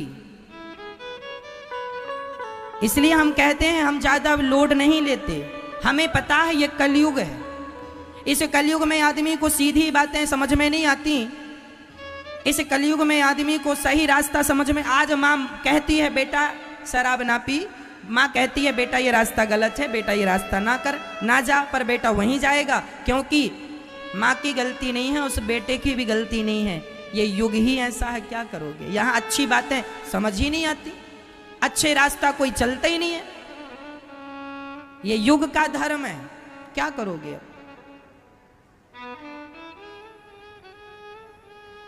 भगवान, इसलिए हम कहते हैं अपनी माँ का दिल ना दुखाओ, प्यार से रहो और देखो ईमानदारी से सेवा करो। हम सेवा करते हैं, आप बच्चे आपके सेवा करें ना करें ना करें, हमें समझाने का काम है, हम समझाएंगे। हमारा सिखाने का काम है, सिखाएंगे। नहीं करें तो हम क्या करें। हम तो कर रहे हैं, और हम इसलिए कर रहे हैं कि हमें देख कर करो। देख ही चलो, तुमसे नहीं होता तो देख के कर लो। इसलिए ये दास सेवा करता है। सुबह से शाम तक हमारा समय सेवा में जाता है, और हम सेवा को ही अपनी भक्ति मानते हैं। और हम ये बात जानते हैं, ये बात मानते हैं कि इस दुनिया में वही व्यक्ति अपना लोक परलोक संवारेगा जो सेवा से जुड़ा हुआ है। सेवा कर लो तो आपका लोक भी सही होगा, परलोक भी सही होगा। और नहीं तो फिर अफीम खाते रहना, चरस खाते पीते पकड़े गए हैं लोग, फिर तो रास्ता है ही गलत, चल ही रहे हैं लोग उसमें। मैं नहीं चाहता कि आपके बच्चों को कोई खतरा हो। मैं नहीं चाहता कि आपके बच्चों का भविष्य खतरे में चला जाए। मैं चाहता हूं कि आपके बच्चे सही रास्ते पर चलें। मैं चाहता हूं मेरी माँ कि मेरे भारत देश से गरीबी चली जाए। इसलिए मैं सपना देखता हूं कि भारत का 135 करोड़ व्यक्ति, यदि आप सभी अपनी अपनी गरीबी मिटा लोगे तो अपने आप मेरे देश की गरीबी समाप्त हो जाएगी। भारत का प्रत्येक व्यक्ति गरीबी मिटा ले, अपने आप गरीबी चले। मैं इस विषय पर बात करता हूं आपको। मैं नौजवान दोस्तों से कहता हूं व्यापार किया करो, बिजनेस किया करो, पैसा कमाया करो। मैं कहता हूं व्यापार करो, बिजनेस करो। और आज ये बताओ, आज जिसका बेटा पकड़ा गया है अफीम चरस खाते, उसका बाप भी तो गुटखा का प्रचार करता है, हाँ या ना, हाँ या ना। तो बाप गुटखा का प्रचार करता है तो संस्कार तो बाप के बेटे में जाएंगे। बेटा भी सोचा गुटखा क्या खिलाते हो, हम अफीम चरस खाएंगे, खा रहा बेचारा, उसकी कोई गलती नहीं है, जैसा बाप वैसे बेटा। अब ये बताओ मेरी माँ कि ये लोग जो गुटखा तंबाकू का प्रचार कर रहे हैं, ये आपके भविष्य, आपके बच्चों का ये क्या भविष्य बनाएंगे? इनसे ये आपकी गरीबी मिटाएंगे? ये आपका भविष्य तय करेंगे? मैं कहता हूं, ये दास अनिरुद्ध कहता है गुटखा तंबाकू सिगरेट बीड़ी ना खाओ पियो और अब मेहनत करो, मन लगा के काम करो, पैसा कमाओ, खूब पैसा कमाओ, इतना पैसा कमाओ कि आप 10 लोगों को रोजगार दे सको, 10 लोगों को काम दे सको, इतना धन कमाओ, इतना सफल बनाओ। ये सपना मेरा है और वो लोग सपना देख रहे हैं कि तुम्हारे बच्चे गुटखा खाने लग जाए, और फिर भी तुमने उन्हें सुपरस्टार बना दिया।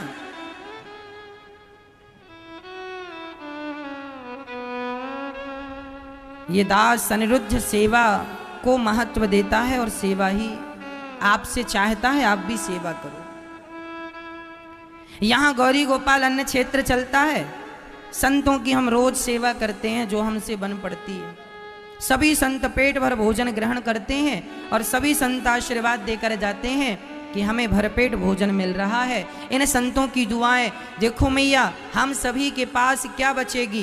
केवल दुआएं बचेंगी, केवल आशीर्वाद बचेगा। इसलिए आशीर्वाद लीजिए, दुआएं लीजिए। एक दिन का अन्य क्षेत्र आप भी, हम कहते हैं ज्यादा से ज्यादा पैसा कमाओ और पैसा कमा के उस पैसे को धर्म से जो टोटल विवाह हो गए 16,108। कई लोग सवाल करते हैं महाराज जी भगवान ने इतने विवाह क्यों किए? तुम्हारे वश में है तो तुम भी कर लो भैया। अरे वो भगवान है और उन्होंने विवाह कोई जानकर नहीं किया। वो कन्याएं कह रही थी हमसे विवाह कर लो नहीं तो हम मर जाएंगी, तो रक्षा करने के लिए विवाह करना था। सम्मान जिसे समाज नहीं देता उन नारियों को पत्नी का स्थान देकर सम्मान दिया, तो क्या बुरा किया भगवान ने? क्या नारी का सम्मान करना बुरा है? इसलिए भगवान ने इतने विवाह किए। इतने विवाह के बाद भी यत्र योगेश्वरः कृष्णो यत्र पार्थो धनुर्धरा, वो योगियों के परम योगी हैं, वो भगवान है। उनमें संसार का कोई दोष लागू नहीं होता क्योंकि वो भगवान है। और ये कोई दोष तो था नहीं, भगवान ने इतने विवाह किए। प्रत्येक रानी से 10 बेटा और 1 बेटी हुई, इतना बड़ा परिवार। एक दिन भगवान कृष्ण अपनी धर्म पत्नी माता रुक्मणी से वार्ता करते हैं, आपने हमसे विवाह क्यों किया? शिशुपाल सी कर लिया होता, क्योंकि वो तो बड़ा राजा था। रुक्मणी जी सुनकर भगवान की बातें मूर्छित होकर गिरी। भगवान चतुर्भुज रूप में रुक्मणी जी को थामते हैं, हवा करते हैं। अरे मैंने मजाक किया, रुक्मणी जी ने सच्ची मान लिया। इस कथा से यह भगवान कहना चाहते हैं कि पति पत्नी के बीच में थोड़ा सा विनोद, थोड़ी सी हंसी, थोड़ा सा मजाक होना चाहिए। ये जिंदगी हंसते हंसते गुजर जाए, ऐसी जिंदगी जियो, प्रसन्न चित्त से जिंदगी गुजरे।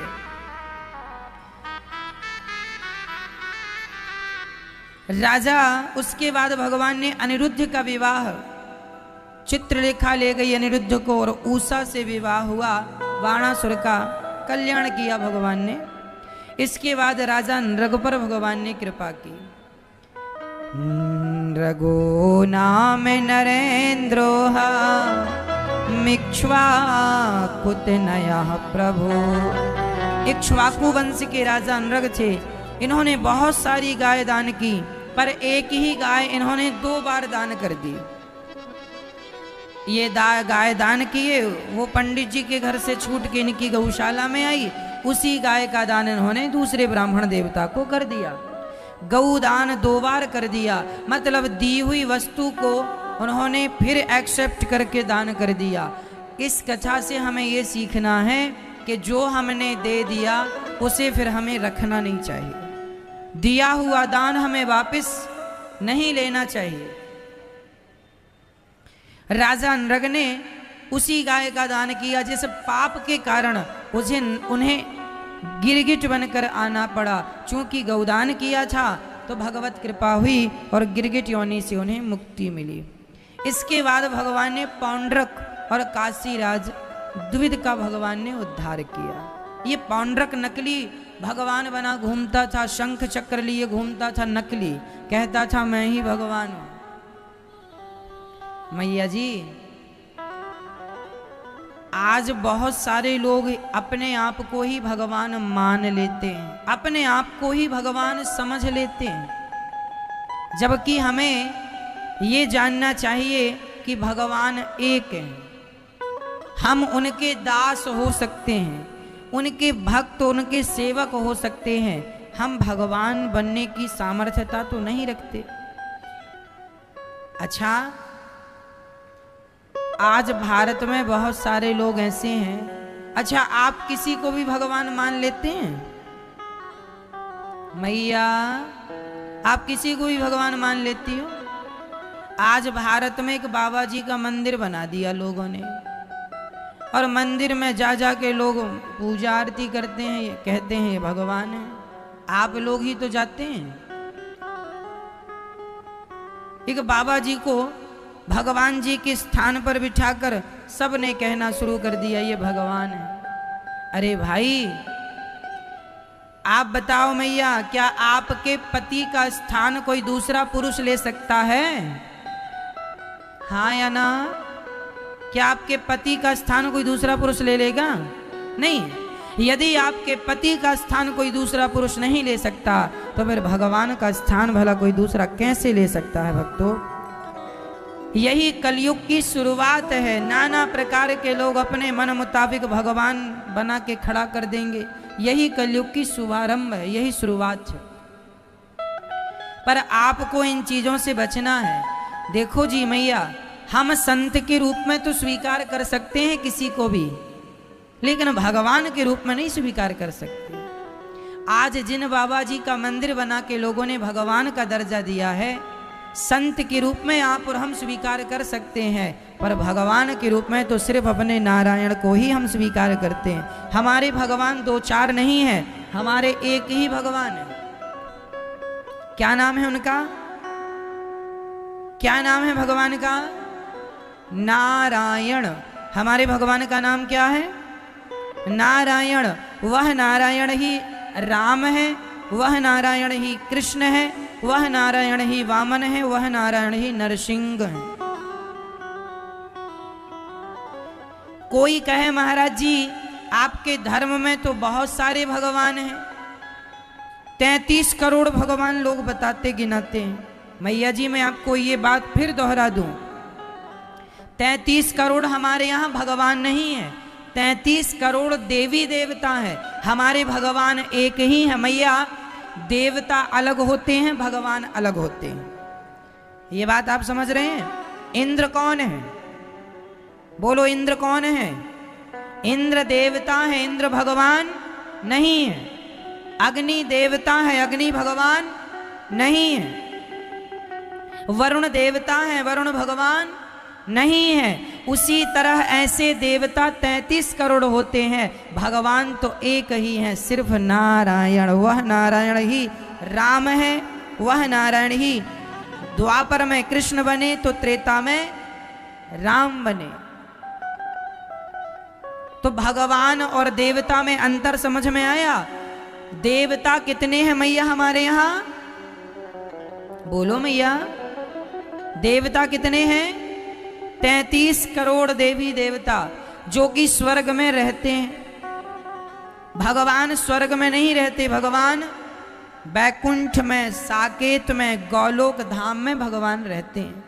बैकुंठ में भगवान नारायण रहते हैं, गोलोक धाम में भगवान श्री कृष्ण रहते हैं, साकेत में भगवान श्री राम हैं। एक ही अनेक रूप में भगवान, अनेक रूप रूपाय विष्णवे प्रभु विष्णवे। भगवान एक होकर अनेक हैं और अनेक होकर एक हैं, वह ईश्वर है। अणोर अणियान महतो महीयान। छोटे से छोटे भगवान, छोटे से छोटे का अर्थ है अणु परमाणु, छोटी से छोटी, भगवान छोटे भी हैं और भगवान बड़े भी हो सकते हैं जरूरत पड़ने पर, तो छोटी से छोटी वस्तु में भी भगवान है और बड़ी से बड़ी वस्तु में भी हरि व्यापक सर्वत्र समाना। तो आप लोग कंफ्यूज ना हो, भगवान कितने हैं मेरी माँ? क्या नाम है उनका? बोलो श्रीमन नारायण, जोर से बोलो मेरी माँ।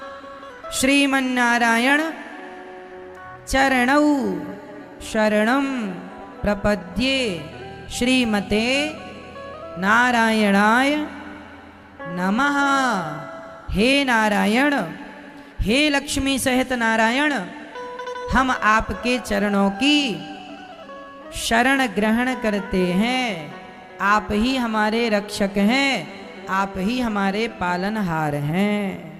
समर्पण कर दो। भगवान ने पौंड्रक, काशीराज, फिर द्विविद का उद्धार किया। जरासंध से 27 दिन तक युद्ध किया भीम भैया ने। अंत में भगवान की तरफ जब देखा तो तिनका भगवान ने उठाकर बीच से फाड़कर दोनों भागों को यहाँ वहाँ फेंक दिया और जरासंध का उसी ढंग से भीम भैया ने उद्धार कर दिया। उन्होंने स्तुति की, उनके जेल से 20,800 राजाओं ने भगवान की स्तुति की।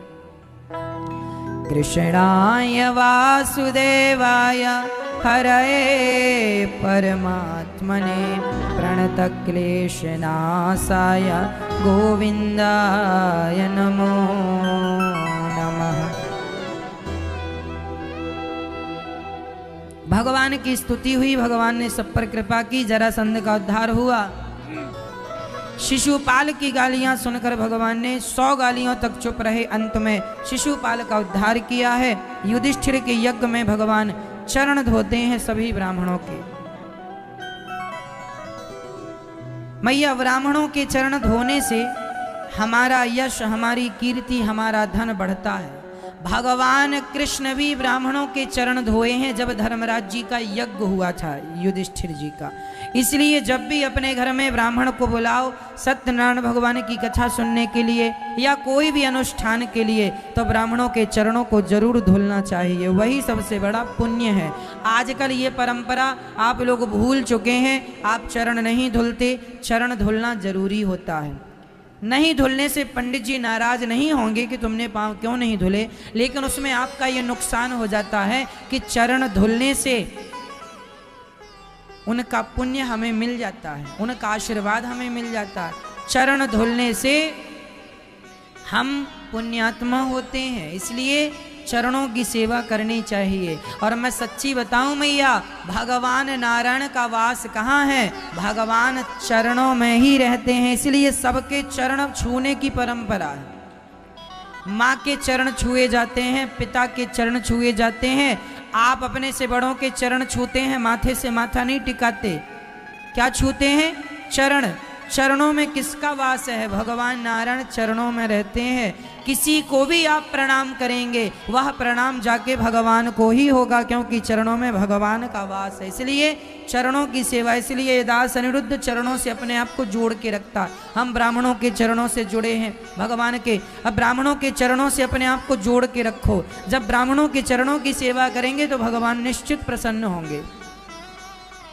और माँओं के चरणों से जुड़े रहो, इसलिए ये दास माँओं के चरणों से और ब्राह्मणों के चरणों से अपने आप को जोड़ के रखता है, क्योंकि मुझे पता है कि पतंग डोर से जुड़ी है तब तक ही वो आकाश में उछल रही है, और जरा डोर से कट जाएगी तो कितने भी ऊपर होगी नीचे आएगी। जब तक ब्राह्मण के चरणों से और माँ के चरणों से व्यक्ति जुड़ा है तब तक उसकी जय जयकार है। यदि वो चरणों को छोड़ करके चला जाए तो निश्चित उसका पतन हो जाएगा। इसलिए समझदार व्यक्ति को चरण कभी नहीं छोड़ने चाहिए। अपनी माँ के चरण, पिता के चरण और पति के चरण और ब्राह्मण के चरण, गुरु के चरण, साधु संतों के चरण, इनके चरणों को पकड़ के रखना चाहिए। रावण ने जब तक विभीषण के चरण पकड़ के रखा तब तक रावण सुरक्षित था, और रावण ने विभीषण को लात मार के निकाल दिया। तो रावण जब ही विभीषण त्यागा, भयं विभव विनु तब ही अभागा। उसी दिन रावण अभागी हो गया, जिस दिन रावण ने विभीषण को घर से लात मार करके निकाला।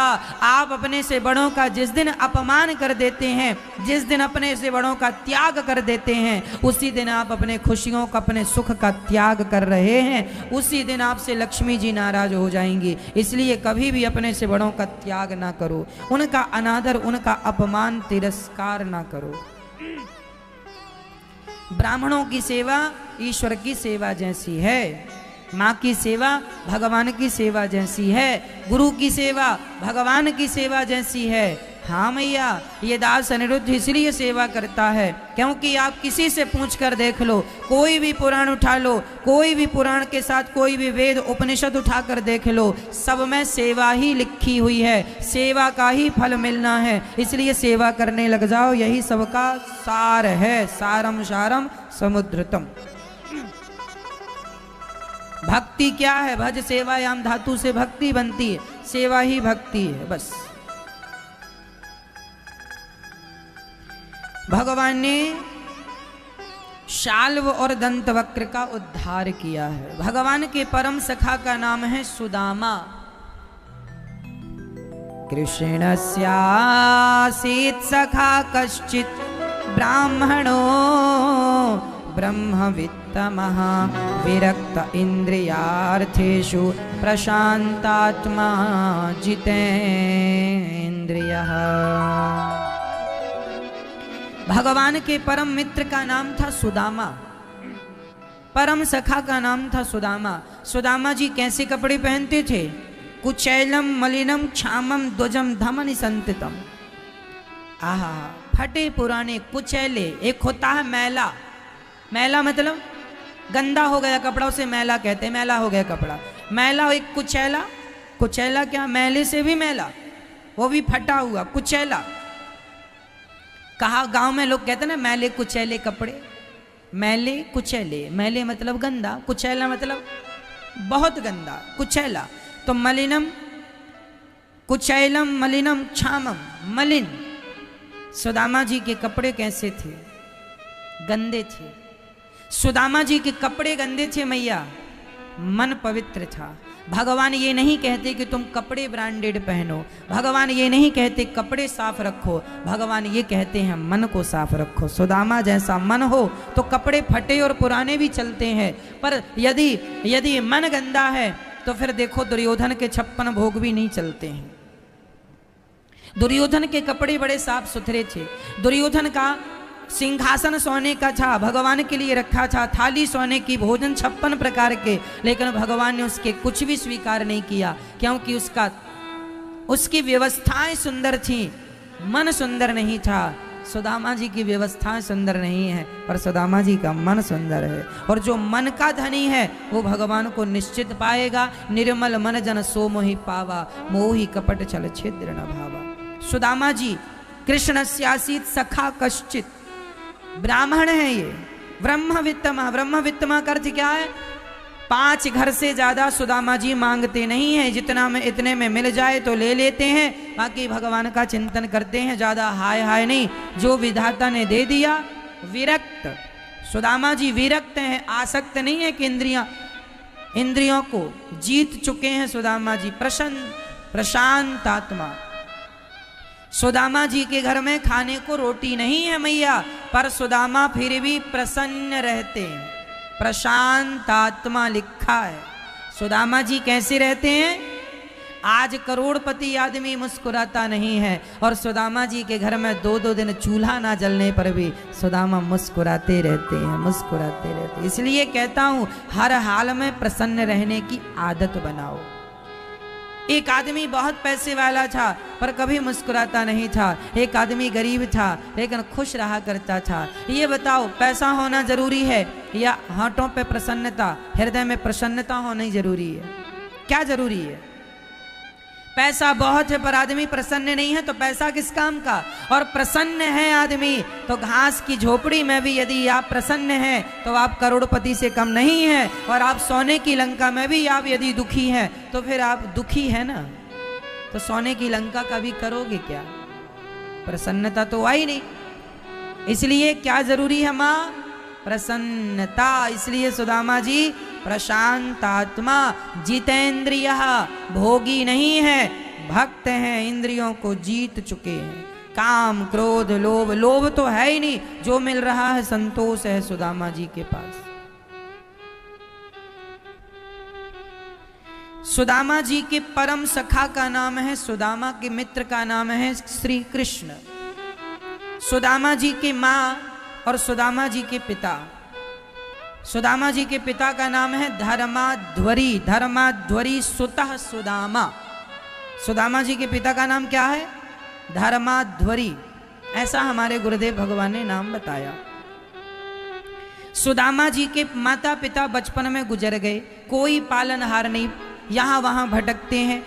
एक दिन संतों की टोली चली तो सुदामा जी उज्जैन पहुंच गए और वहां पर क्षिप्रा में स्नान करके वहीं बैठे थे। वहां कुंभ का सिंहस्थ लगा हुआ था, समाप्त हो गया, संत सब अपने अपने मठ मंदिर चले गए। अकेले सुदामा, उस समय सुदामा बहुत छोटे बच्चे थे, कोई नहीं था। तब अचानक गुरु सांदीपनी वहां आते हैं और सांदीपनी गुरु जी की नजर पड़ी कि ये बालक कोई तेजस्वी है। पूछ लिया, बच्चा तुम कहाँ से आए हो, तुम कौन हो? सुदामा जी ने कहा, बस यही तो जानना चाहता हूँ, मैं कौन हूँ, मैं कहाँ से आया हूँ। ये बात सुन के सांदीपनी जी, उनको बड़ा अच्छा लगा कि बालक बहुत ओजस्वी है, तेजस्वी है। अपने उस समय के सबसे बड़ा विद्यालय उज्जैन में हुआ करता था। सांदीपनी जी सबसे बड़ी यूनिवर्सिटी उनकी हुआ करती थी। उन्होंने बच्चे को पढ़ाना शुरू कर दिया। उसी समय पर भगवान श्री कृष्ण का भी उज्जैन में जाकर पढ़ना चालू हुआ और उनकी सुदामा जी से मित्रता, पहली मुलाकात सुदामा जी की कृष्ण से कहाँ हुई? उज्जैन में, गुरु सांदीपनी जी के यहाँ। जिस कमरे में सुदामा जी थे उसी कमरे में भगवान का भी डेरा था। एक दिन सुदामा जी ठिठुर रहे थे, ठंडी थी, गरीब थे ना, कोई कपड़े वपड़े थे नहीं, और भगवान तो भगवान थे।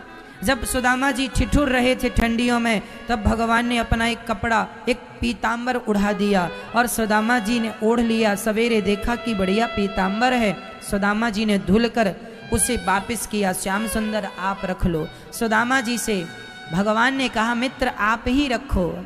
उस दिन के बाद सुदामा जी ने वह पीतांबर संभाल के रखा। सच कहता हूँ, जब भी कभी भगवान की याद आया करती थी ना सुदामा जी को, सुदामा जी भगवान का वही दिया हुआ पीतांबर देख लिया करते थे और उस कपड़े में ही अपने कृष्ण का दर्शन कर लिया करते थे। ये प्रेम है, अपने प्रेमी का हर जगह दर्शन हो रहा है, यही प्रेम है। हर जगह कपड़े में भी दर्शन हो रहा, सी राम है सब जग जाने, सर्वम खलविदम ब्रह्म, दर्शन हो रहा। एक दिन चावल चने दे दिए माँ ने और दोनों को भेजा। सुदामा और कृष्ण की मित्रता थी, जो दोनों लकड़ी काटने गए और दोनों जब गए तो वहां पर क्या हुआ कि भगवान स्नान करने लगे क्षिप्रा में। तो जो कृष्ण के हक के चने थे वह भी सुदामा जी खाने लगे, भूख लगी थी, चबाने लगे। किसी ने कहा, सुदामा जी, भगवान ने कहा क्यों आवाज आ रही है मुंह से? बोले ठंडी लग रही है इसलिए दांत किटकिटा रहे हैं। अच्छा, तो हमारे चने कहाँ हैं?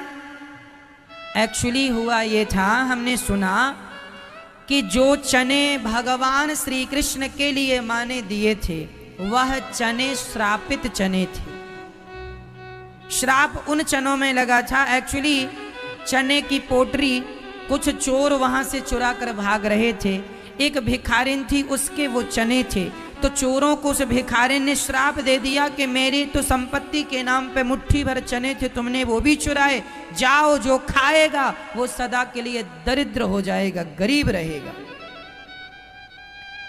वही चने चोरों के हाथ से सांदीपनी जी के आश्रम के पास गिरे।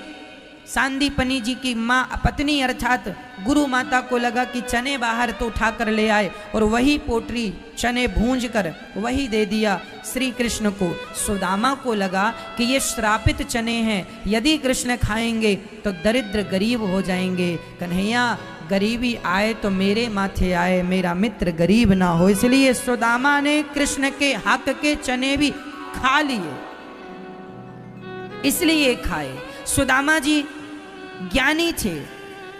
क्या सुदामा चोरी करेंगे, दूसरे के चने खाएंगे? ना, चोरी नहीं कर सकते। सुदामा जैसे परम विद्वान व्यक्ति, उन्होंने कृष्ण की गरीबी दरिद्रता अपने माथे ले ली और सुदामा श्रापित चने खाकर गरीब हो गए,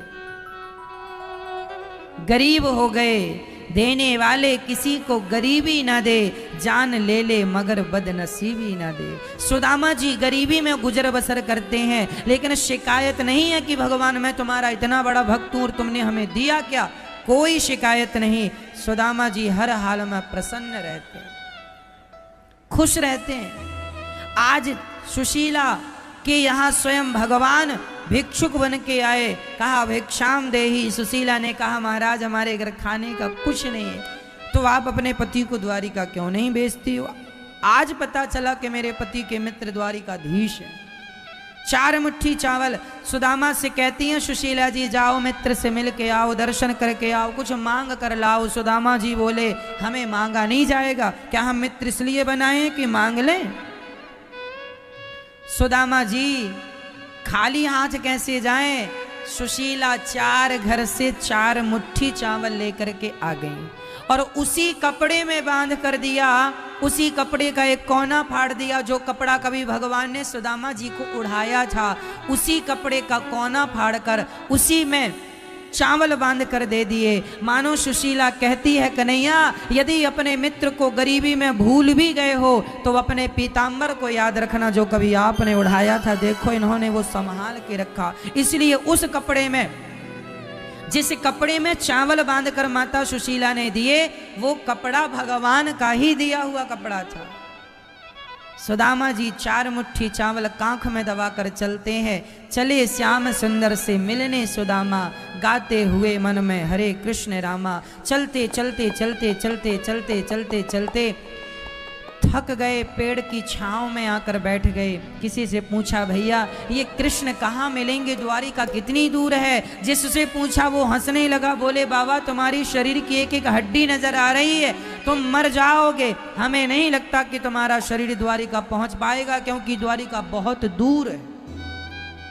सुदामा बोले मर भी गया तो भगवान के रास्ते पर मरूंगा। अरे भक्ति के रास्ते पे मर जाना भी मरना है मेरी माँ, मरना भी। सुदामा जी कहते हैं मर भी गया भगवान के रास्ते पे चलते चलते तो मरूंगा भगवान के लिए, इसलिए चल पड़े। और मैं सच्ची कहता हूँ मेरी माँ, चल पड़ना हमारा काम है, मंजिल तक पहुँचाना तो द्वारिकाधीश का काम है, भगवान खुद पहुँचाएंगे।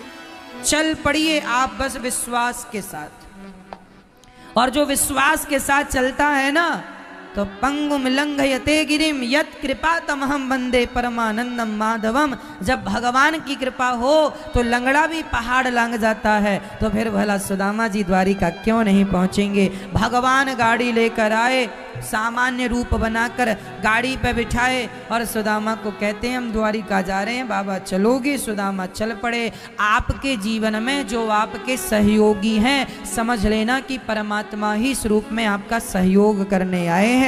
सब में ईश्वर है, सब में भगवान को देखा करो मेरी माँ,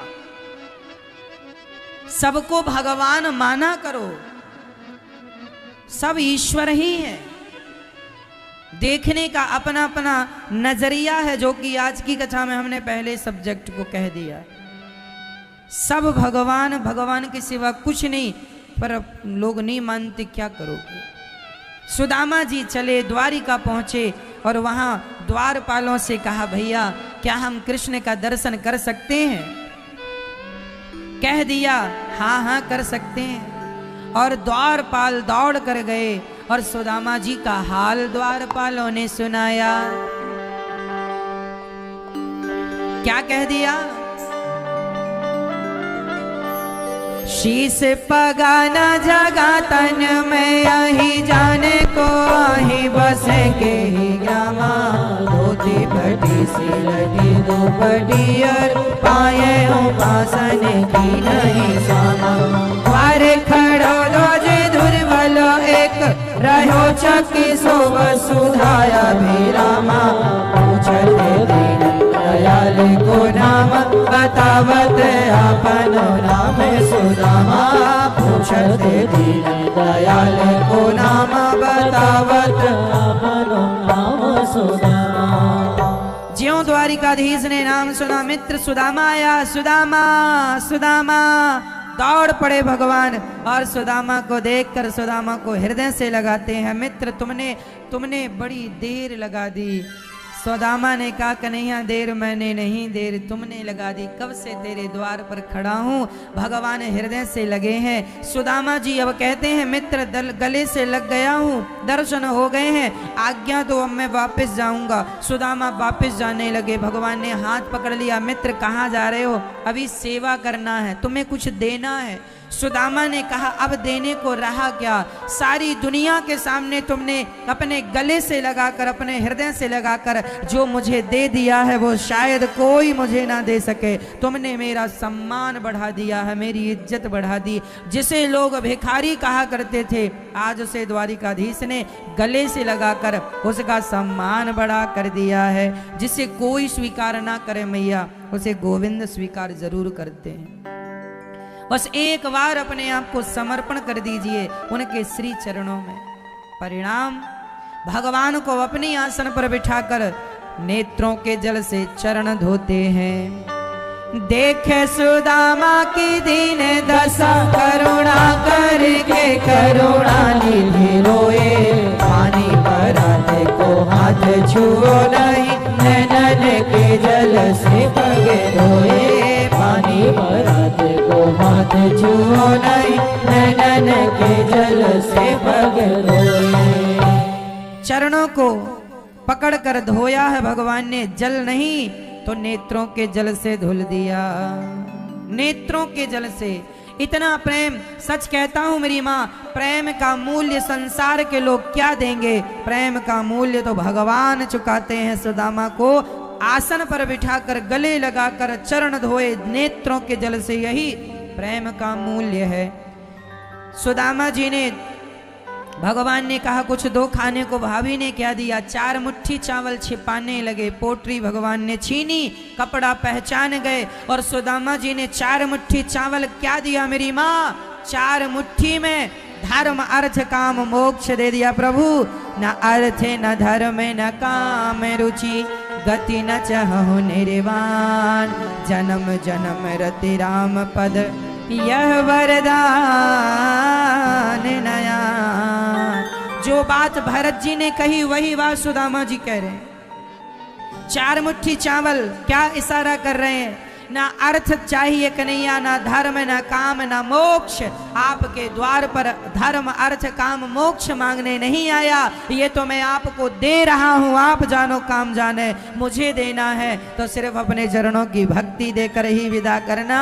हे नाथ मैं आपको कभी भूलू नहीं, हे नाथ मैं आपको कभी।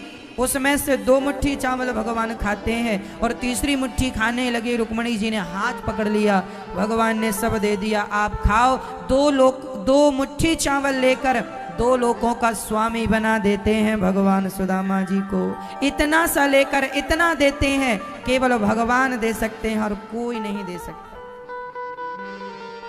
सुदामा जी भगवान का दर्शन करके भगवान की पत्नियों को आशीर्वाद दे के बहुत दिन रुक कर अब सुदामा जी गए। विश्वकर्मा को भेजकर सुदामा जी की नगरी सुशीला ने कहा मेरा घर बनाने से पहले मेरे गांव वालों का घर बनाओ। सबका घर बनवाया, सुसज्जित किया सोने से। और सुदामा जी जब पहुंचे नगरी में देख के दंग रह गए, इतना धन।